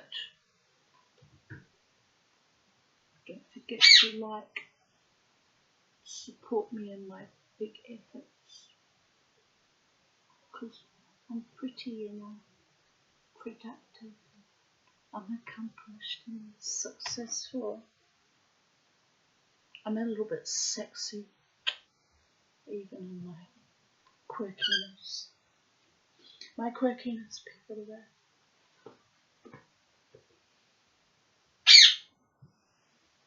Now it is told that Beren and Luthien came into their wandering into the forest of Brithiel, and drew near at last to the borders of Doriath.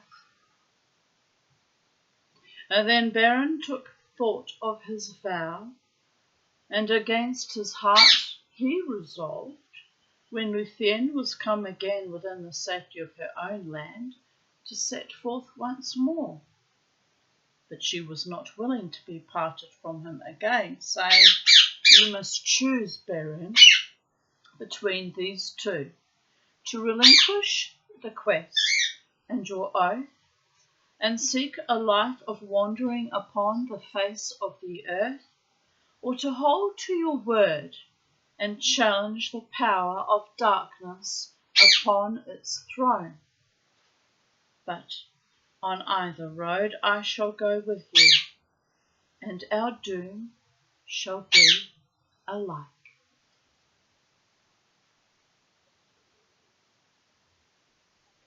Even as they spoke together of these things, walking without heed of aught else, Caligorm and Cuathrin rode up, hastening through the forest, and the brothers espied them, knew them from afar. Then Caligorm turned his horse and spurred it upon Beren, purposing to ride him down.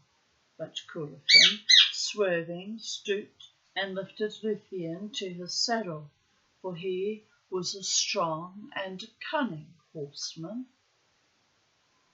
Then Beren sprang from before Caligorm, full upon the speeding horse of Cureton that had passed him, and the leap of Beren is renowned among men and elves.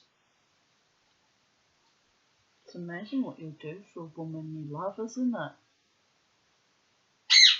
Oh. He took Cureton by the throat from behind and hurled him backward, and they fell to the ground together. The horse reared and fell, but Luthien was flung aside and lay upon the grass. Then Beren throttled Cureton, but death was near him, for Caligorm rode upon him with a spear. In that hour Huan forsook the surface of Caligorm and sprang upon him, so that his horse swerved aside and would not approach Beren because of the terror of the great hound. Caligorm cursed both hound and horse, but Huan was unmoved. And then Luthien, arising, forbade the slaying of Cureton, but Beren despoiled him of his gear and weapons, and took his knife, ungrist. That knife was made by Telchar of Nogrod, and hung, sheathless, by his side. Iron it would cleave as if it were green wood. Then Beren, lifting Cureton, flung him from him, and bade him walk now back to his noble kinsfolk, who might teach him to turn his valour to worthier use. Your horse, he said, I keep for the service of Luthien, and it may be accounted happy to be free of such a master. Then Cureton cursed Beren under cloud and sky. Go hence, he said, unto a swift and bitter death. Caligorm took him beside him on his horse, and the brothers made then as if to ride away, and Beren turned away and took no heed of their words. But Cureton, being filled with shame and malice, took the bow of Caligorm and shot back as they went, and the arrow was aimed at Luthien. Huan leaping, caught it in his mouth. But Cureton shot again, and Beren sprang before Luthien, and the dart smote him in the breast. It is told that Huan pursued the sons of Fëanor, and they fled in fear, and returning he brought to Luthien a herb out of the forest. With that leaf she staunched Beren's wound, and by her arts and by her love she healed him, and thus at last they returned to Doriath. There Beren, being torn between his oath and his love, and knowing Luthien to be now safe, arose one morning before the sun, and committed her to the care of Huan. Then in great anguish he departed, while she yet slept upon the grass.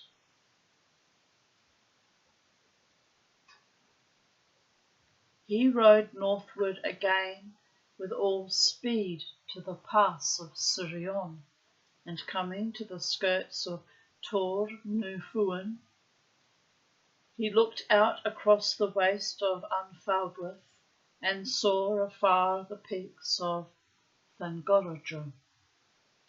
There he dismissed the horse of Curufin and bade it leave now dread and servitude, and run free upon the green grass in the lands of Sirion.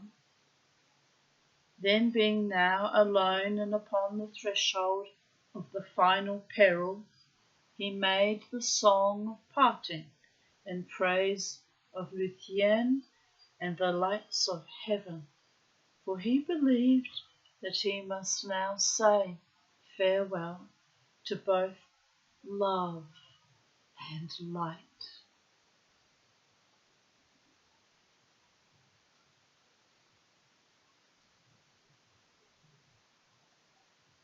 Of that song, these words were part.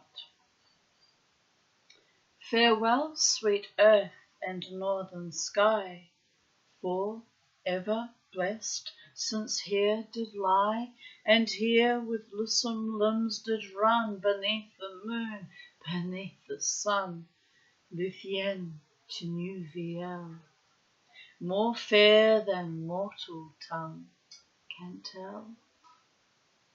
Though all to ruin fell the world, and were dissolved and backward hurled, unmade into the old abyss, yet were its making good for this. The dusk, the dawn, the earth, the sea, that Luthien for a time should be. And he sang aloud, caring not what ear should overhear him, for he was desperate and looked for no escape. But Luthien heard his song, and she sang in answer as she came through the woods unlooked for Huan, consenting once more to be her steed, had borne her swiftly hard upon Berin's trail, people. Long he had pondered in his heart what counsel he could devise for the lightening of the peril of these two whom he loved.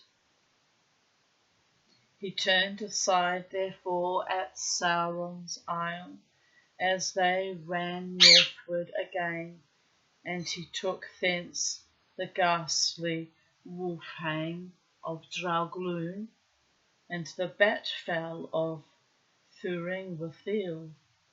She was the messenger of Sauron, and was wont to fly in vampire's form to Angband, and her great fingered wings were barbed at each joint's end with an iron claw.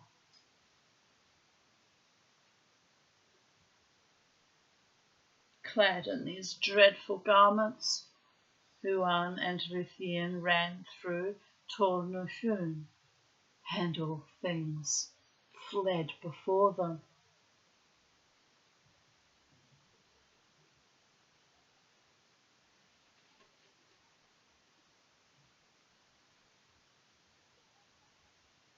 Beren, seeing their approach, was dismayed, and he wondered, for he had heard the voice of Tunuviel, and he thought it now a phantom for his ensnaring. But they halted and cast aside their disguise, and Luthien ran towards him. Thus Beren and Luthien met again between the desert and the wood.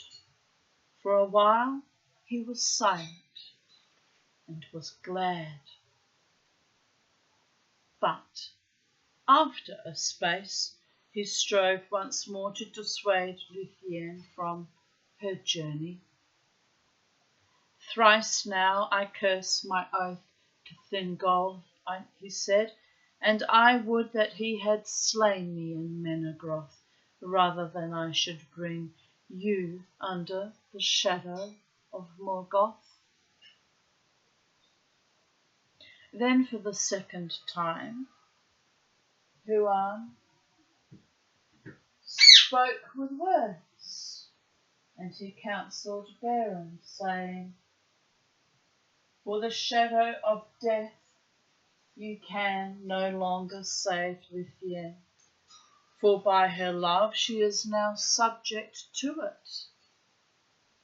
You can turn from your fate and lead her into exile, seeking peace in vain while your life lasts. But if you will not deny your doom, then either Lithien, being forsaken, must assuredly die alone, or she must, with you, challenge the fate that lies before you. Hopeless, yet not certain. Further counsel I cannot give, nor may I go further on your road. But my heart forebodes that what you find at the gate I shall myself see.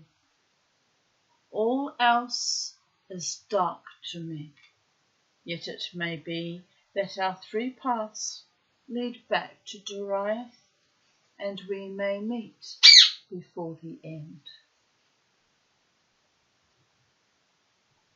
Then Beren perceived that Lúthien could not be divided from the doom that lay upon them both, and he sought no longer to dissuade her. By the counsel of Huan and the arts of Lúthien, he was arrayed now in the hame of Draugluin, and she in the winged fell of Thuringwethil.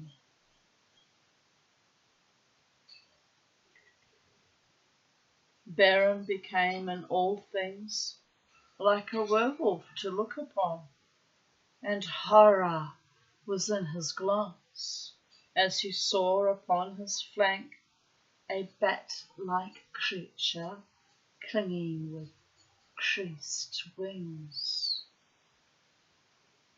Then howling under the moon, he leapt down the hill, and the bat wheeled and flitted above him. They passed through all perils until they came with the dust of their long and weary road upon them to the drear dale that lay before the gate of Angband.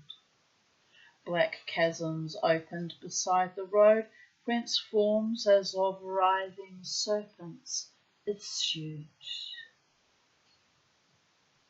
On either hand the cliffs stood as embattled walls, and upon them sat carrion fowl, crying with fell voices. Before them was the impregnable gate, an arch wide and dark at the foot of a mountain.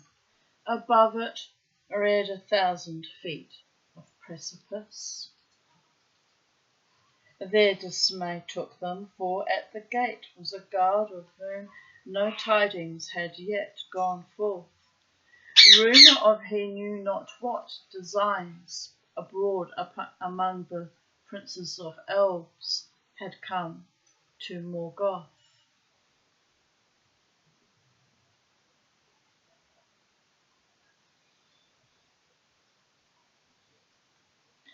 And ever down the aisles of the forest was heard the baying of Huan, the great hound of war.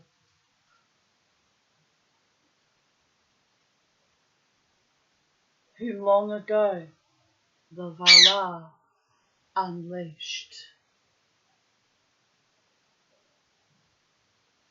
And then Morgoth recalled the doom of Huan, and he chose one from among the whelps of the race of Draugluin, and he fed him with his own hand upon living flesh, and put his power upon him.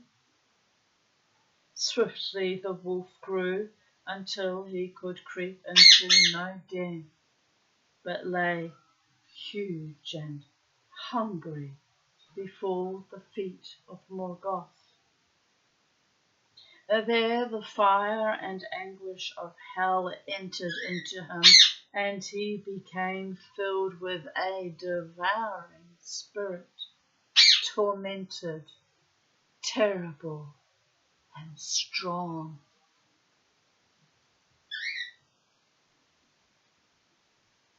Cacharoth, the Red Maw, he is named in the tales of those days, and Anfalglir, the jaws of thirst. And Morgoth set him to lie unsleeping before the doors of Angband, lest Huan come. Now Cacharoth espied them from afar, and he was filled with doubt, for news had long been brought to Angband that Draugluin was dead. Therefore, when they approached, he denied them entry, and bade them stand, and he drew near with menace, scenting something strange in the air about them. But suddenly some power descended from of old, from divine race, possessed Luthien, and casting back her foul raiment, she stood forth, small before the might of Cacharoth, but radiant and terrible.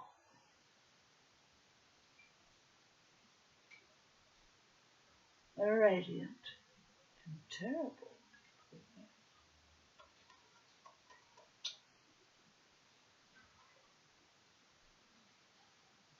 Lifting up her hand, she commanded him to sleep, saying, O woe-begotten spirit, fall now to dark oblivion, and forget for a while the dreadful doom of life.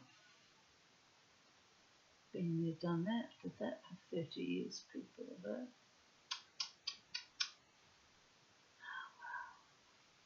Mama T, the psychedelic dreamer, Miss 5, Miss 60 is awake now.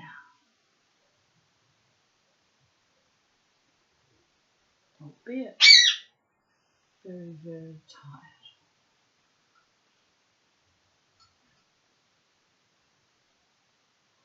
And Cacharoth was felled as though lightning had smitten him.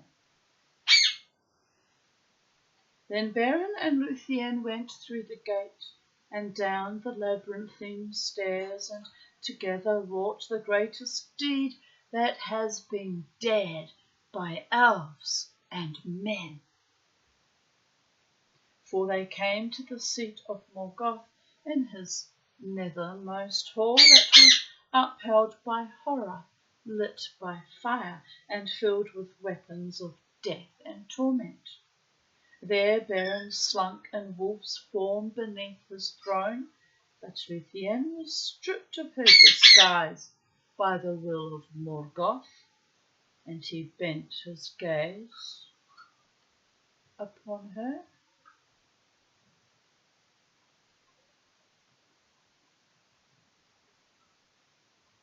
She was not daunted by his eyes, and she named her own name and offered her service to sing before him after the manner of a minstrel. Then Morgoth, looking upon her beauty, conceived in his thought an evil lust, and a design more dark than any that had yet come into his heart since he fled from Valinor.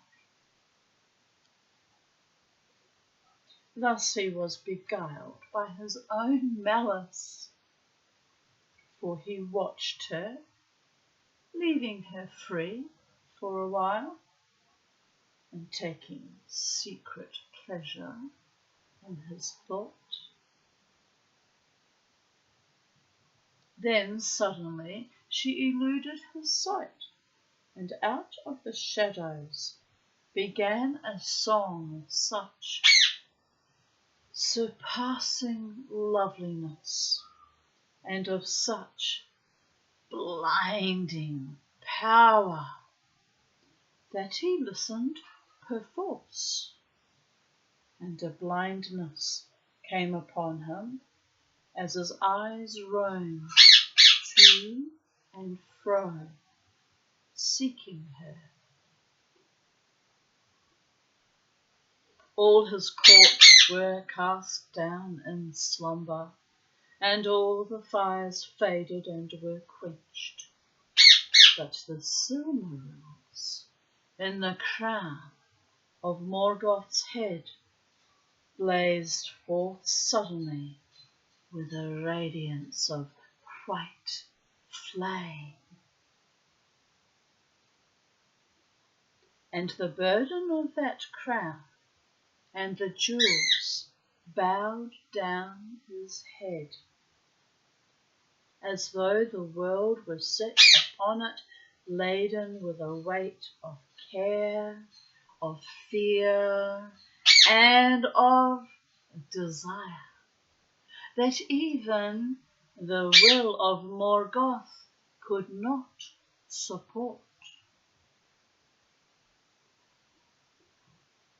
Then Luthien, catching up her winged robe, sprang into the air, and her voice came dropping down like rain into pools, profound and dark. She cast her cloak before his eyes and set upon him a dream, dark as the outer void where once he walked alone. Suddenly he fell, as a hill sliding in avalanche, and hurled like thunder from his throne, lay prone upon the floors of hell. The iron crown rolled, echoing from his head. All things were still, as a dead beast barren lay upon the ground, but Luthien, touching him with her hand, aroused him, and he cast aside the wolf-bane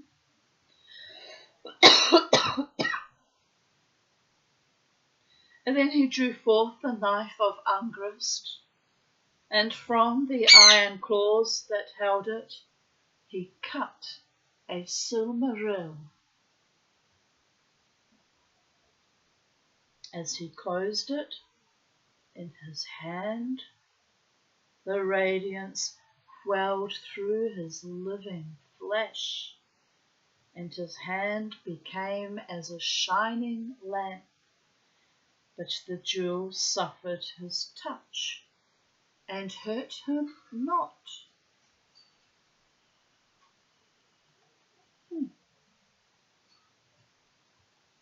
It came then into Beron's mind that he would go beyond his vow, and bear out of Angband all three of the jewels of Fëanor, but such was not the doom of the Silmarils.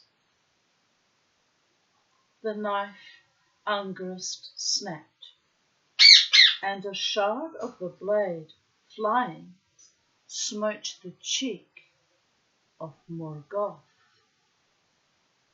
He groaned and stirred, and all the host of Angband moved in sleep. Then terror fell upon Beren and Luthien, and they fled, heedless and without disguise, desiring only to see the light once more. They were neither hindered nor pursued, but the gate was held against their going out, for Cacharoth had arisen from sleep, and stood now in wrath upon the threshold of Angband. Before they were aware of him, he saw them and sprang upon them as they ran. Luthien was spent, and she had not time nor strength to quell the wolf.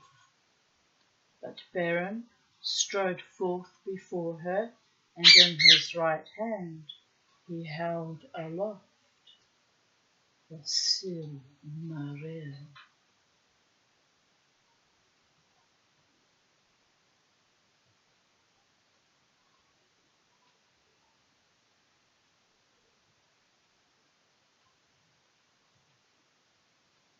Cacharoth halted, and for a moment was afraid.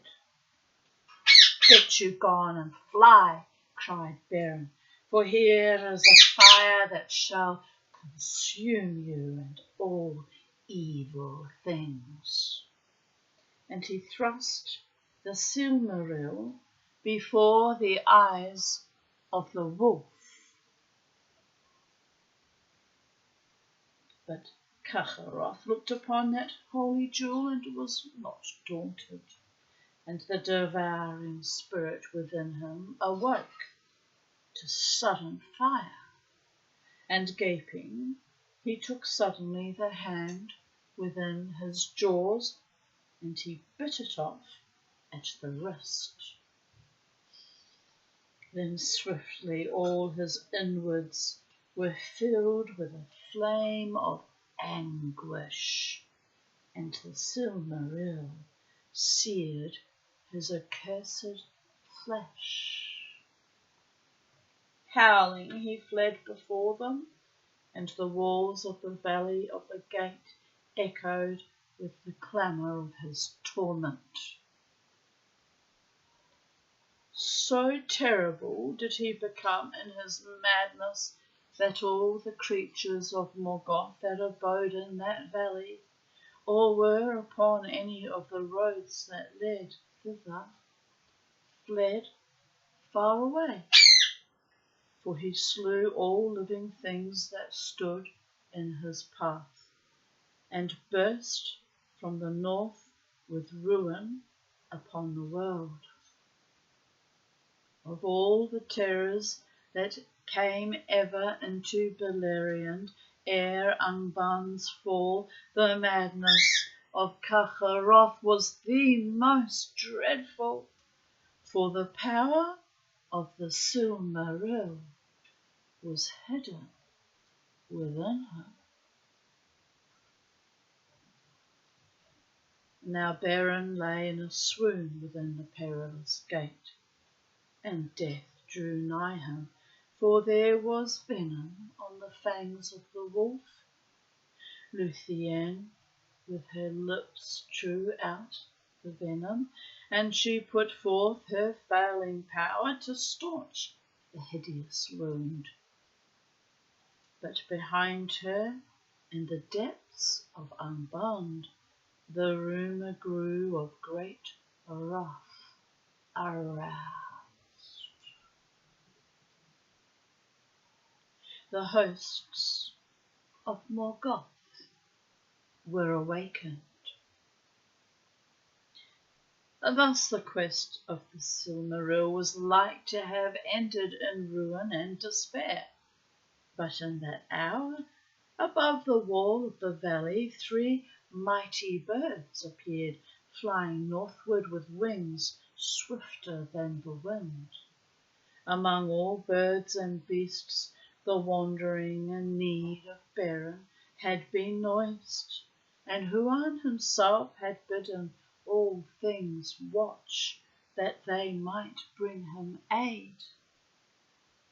High above the realm of Morgoth, Thorondor and his vassals soared, and seeing now the madness of the wolf and Beren's fall, they came swiftly down, even as the powers of Angband were released from the toils of sleep.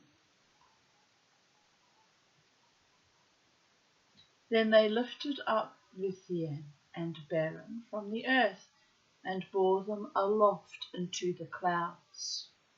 Below them suddenly thunder rolled, lightnings leapt upward, and the mountains quaked. Fire and smoke belched forth from Thangorodrim, and flaming bolts were hurled. I'm going to run out of time.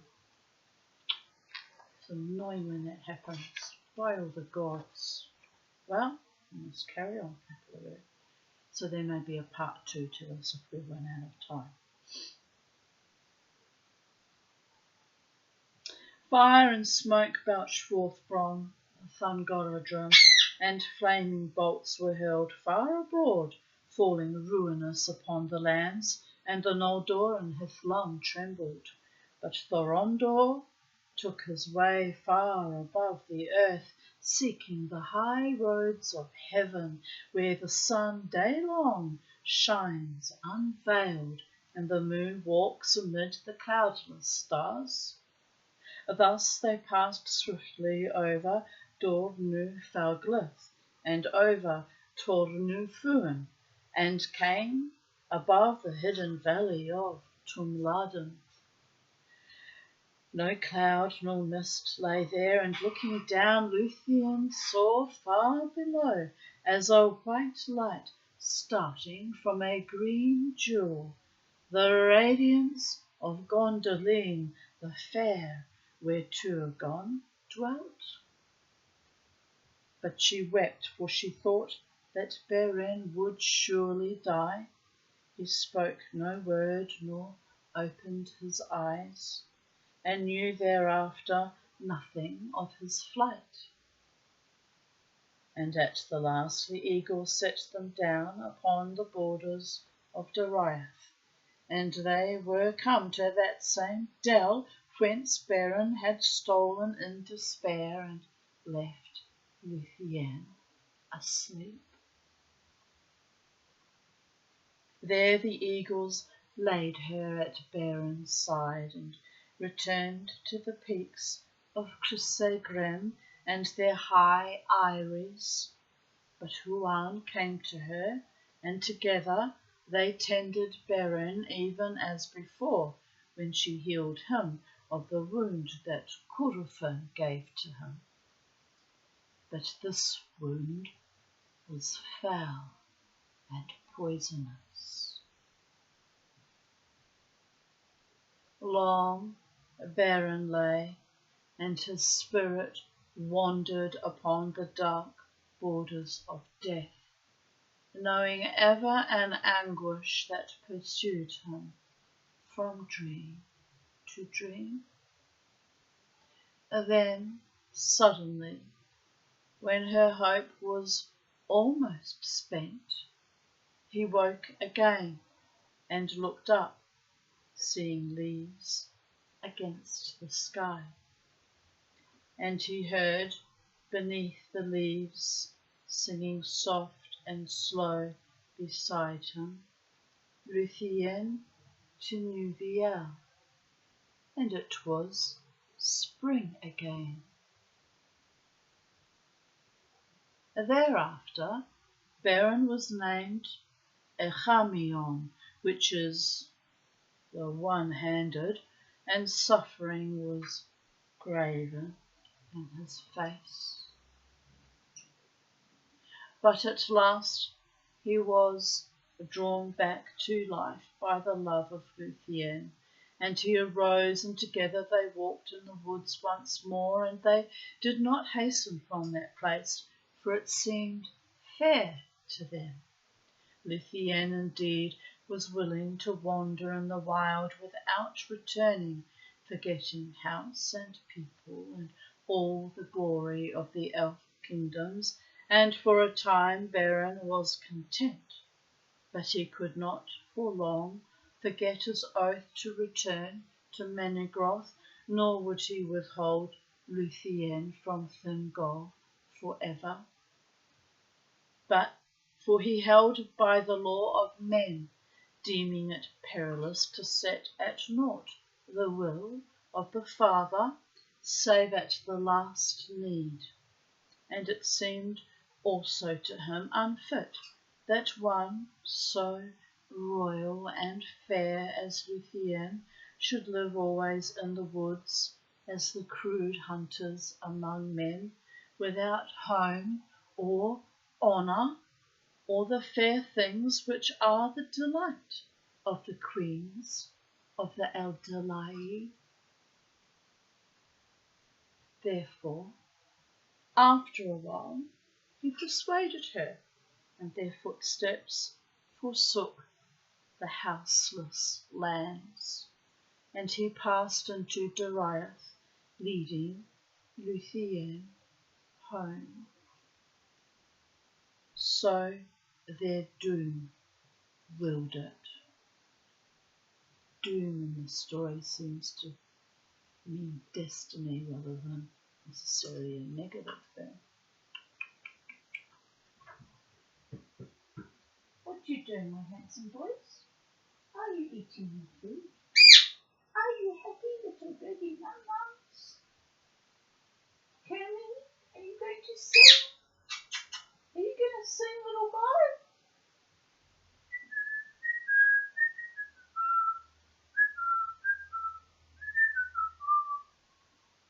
No? Okay. He doesn't want to sing. But when he sang before, it was lovely. Mummy loves it when you sing, little Bo. Yes. You're a beautiful singing birdie. Right. Upon Doriath evil days had fallen. Grief and silence had come upon all its people when Luthien was lost.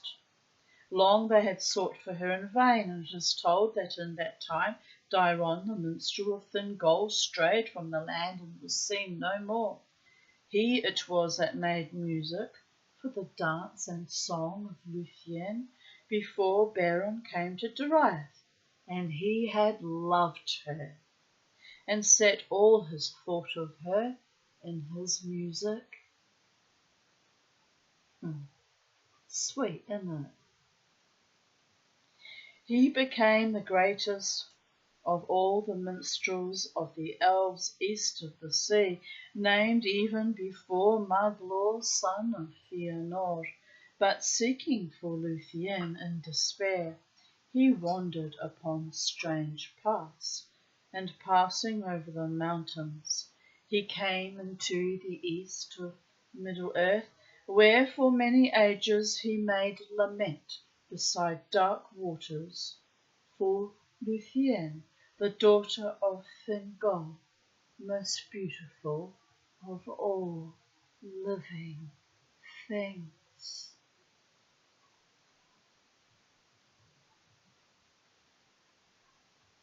In that time, Thingol turned to Melian, but now she withheld her counsel from him, saying that the doom that he had devised must work to its appointed end, and that he must wait now upon time. But Thingol learned that Luthien had journeyed far from Doriath, for messages came secretly from Caligorm, as has been told, saying that Philegund was dead and Beren was dead, but Luthien was in Nargothrond, and that Caligorm would wed her.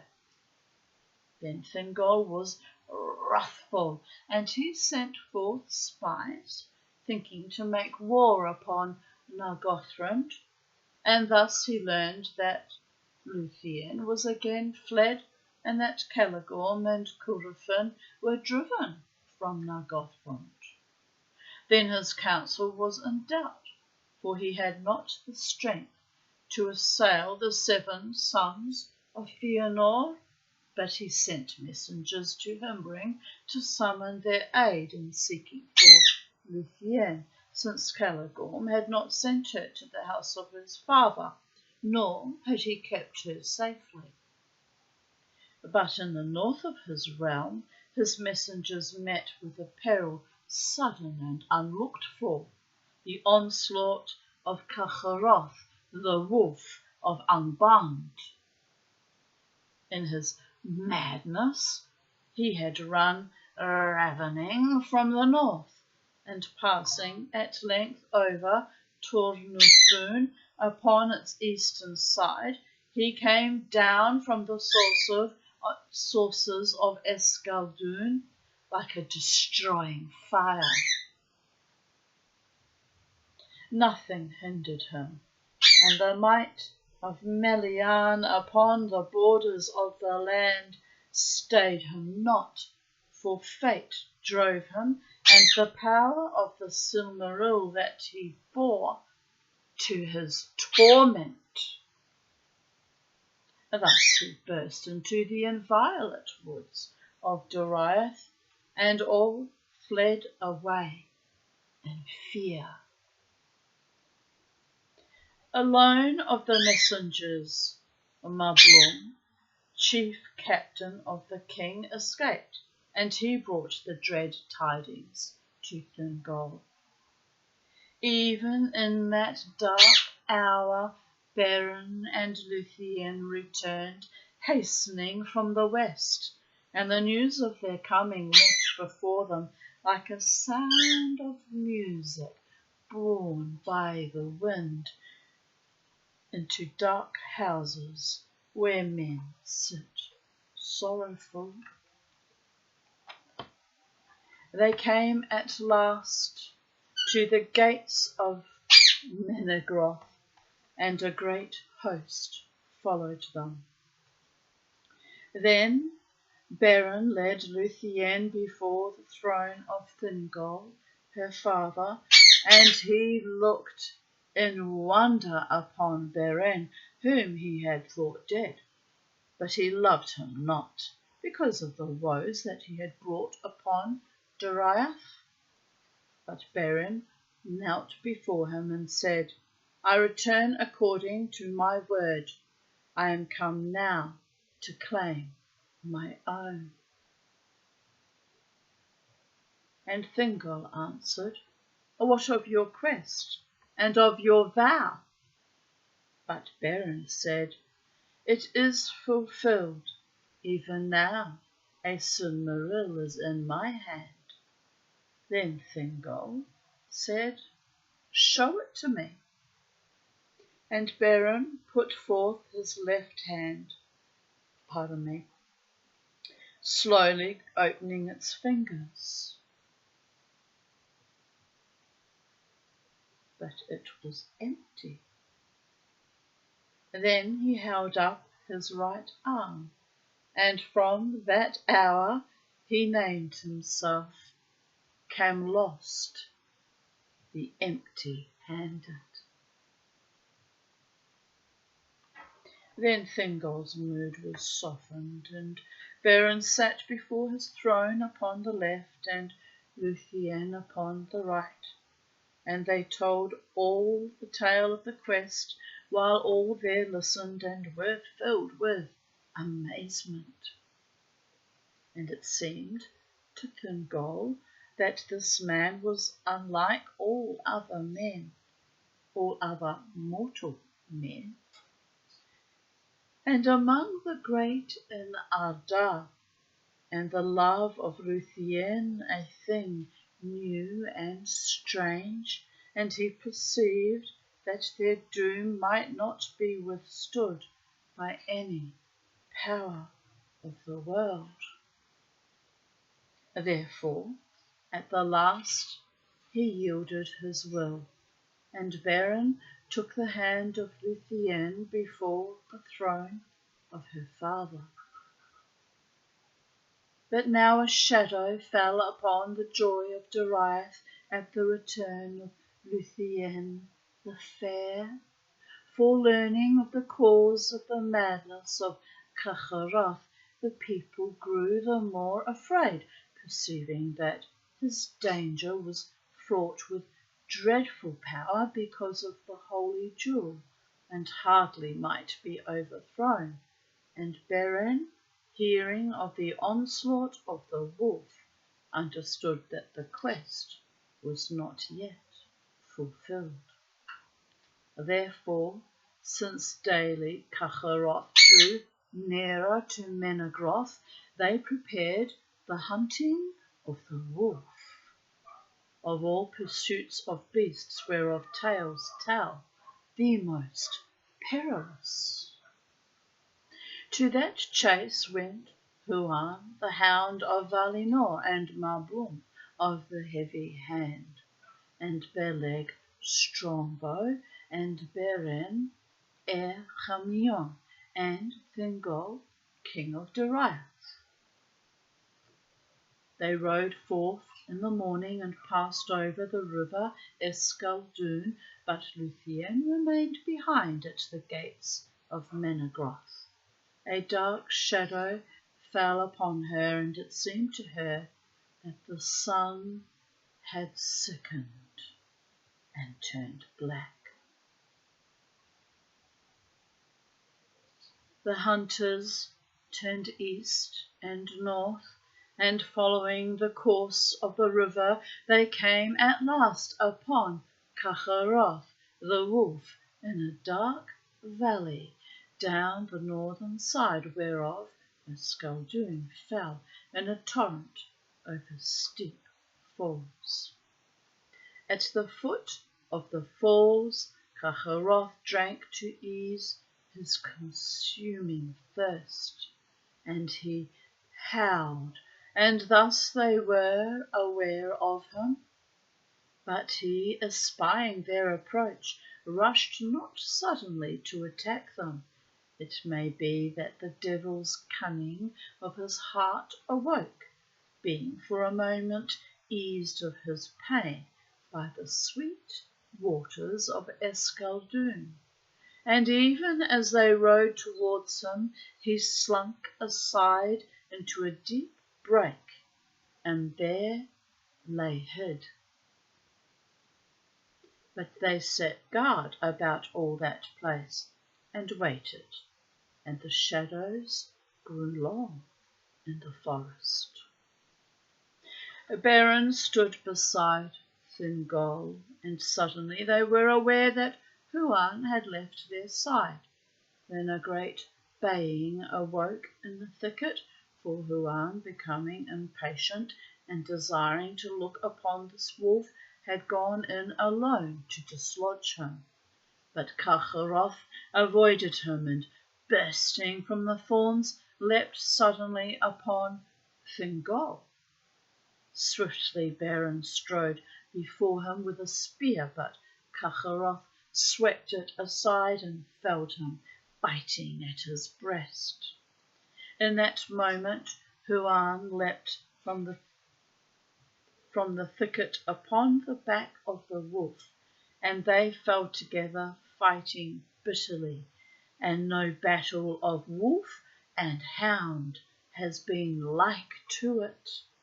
For in the baying of Huan was heard the voice of the horns of Oromi and the wrath of the Valar, but in the howls of Cacharoth was the hate of Morgoth, and the malice crueller than teeth. of steel, and the rocks were rent by their clamour, and fell from on high, and choked the falls of Escaldune. There they fought to the death, but Thingol gave no heed, for he knelt by Beren, seeing that he was sorely hurt. Huan in that hour slew Cacharoth, but there in the woven woods of Doriath his own doom long spoken was fulfilled, and he was mortally wounded, and the venom of Morgoth entered into him. Then he came, and falling beside Beren, spoke for the third time with words, and he bade Beren farewell before he died. Beren spoke not, and lay his head upon the head of the hound, and so they parted. Mablung and Beleg came hastening to the king's aid, but when they looked upon what was done, they cast aside their spears and wept. Then Mablung took a knife and ripped up the belly of the wolf, and within he was well nigh all consumed as with a fire. But the hand of Beren that held the jewel was yet incorrupt. But when Mablung reached forth to touch it, the hand was no more, and the Silmaril lay there unveiled, and the light of it filled the shadows of the forest all about them. Then quickly and in fear Mablung took it and set it in Beren's living hand, and Beren was aroused by the touch of the Silmaril, and held it aloft, and bade Thingol receive it. Now is the quest achieved, he said, and my doom full wrought, and he spoke no more. They bore back Beren, Camlost, son of Barahir, upon a bier of branches, with Huan the wolfhound at his side, and night fell ere they returned to Menegroth. At the feet of Hiri Lorn, the great beech, Luthien met them walking slow, and some bore torches beside the bier. There she set her arms about Beren and kissed him, bidding him await her beyond the western sea. And he looked upon her eyes ere the spirit left him. But the starlight was quenched, and darkness had fallen even upon Luthien to Nuviel. Thus ended the quest of the Silmaril, but the lay of Lithien, release from bondage, does not end. For the spirit of Beren at her bidding tarried in the halls of Mandos, unwilling to leave the world, until Luthien came to say her last farewell upon the dim shores of the outer sea, whence men that die set out never to return. But the spirit of Luthien fell down into darkness, and at the last it fled, and her body lay like a flower that is suddenly cut off and lies for a while unwithered on the grass. We're going to be cut off in 25 seconds.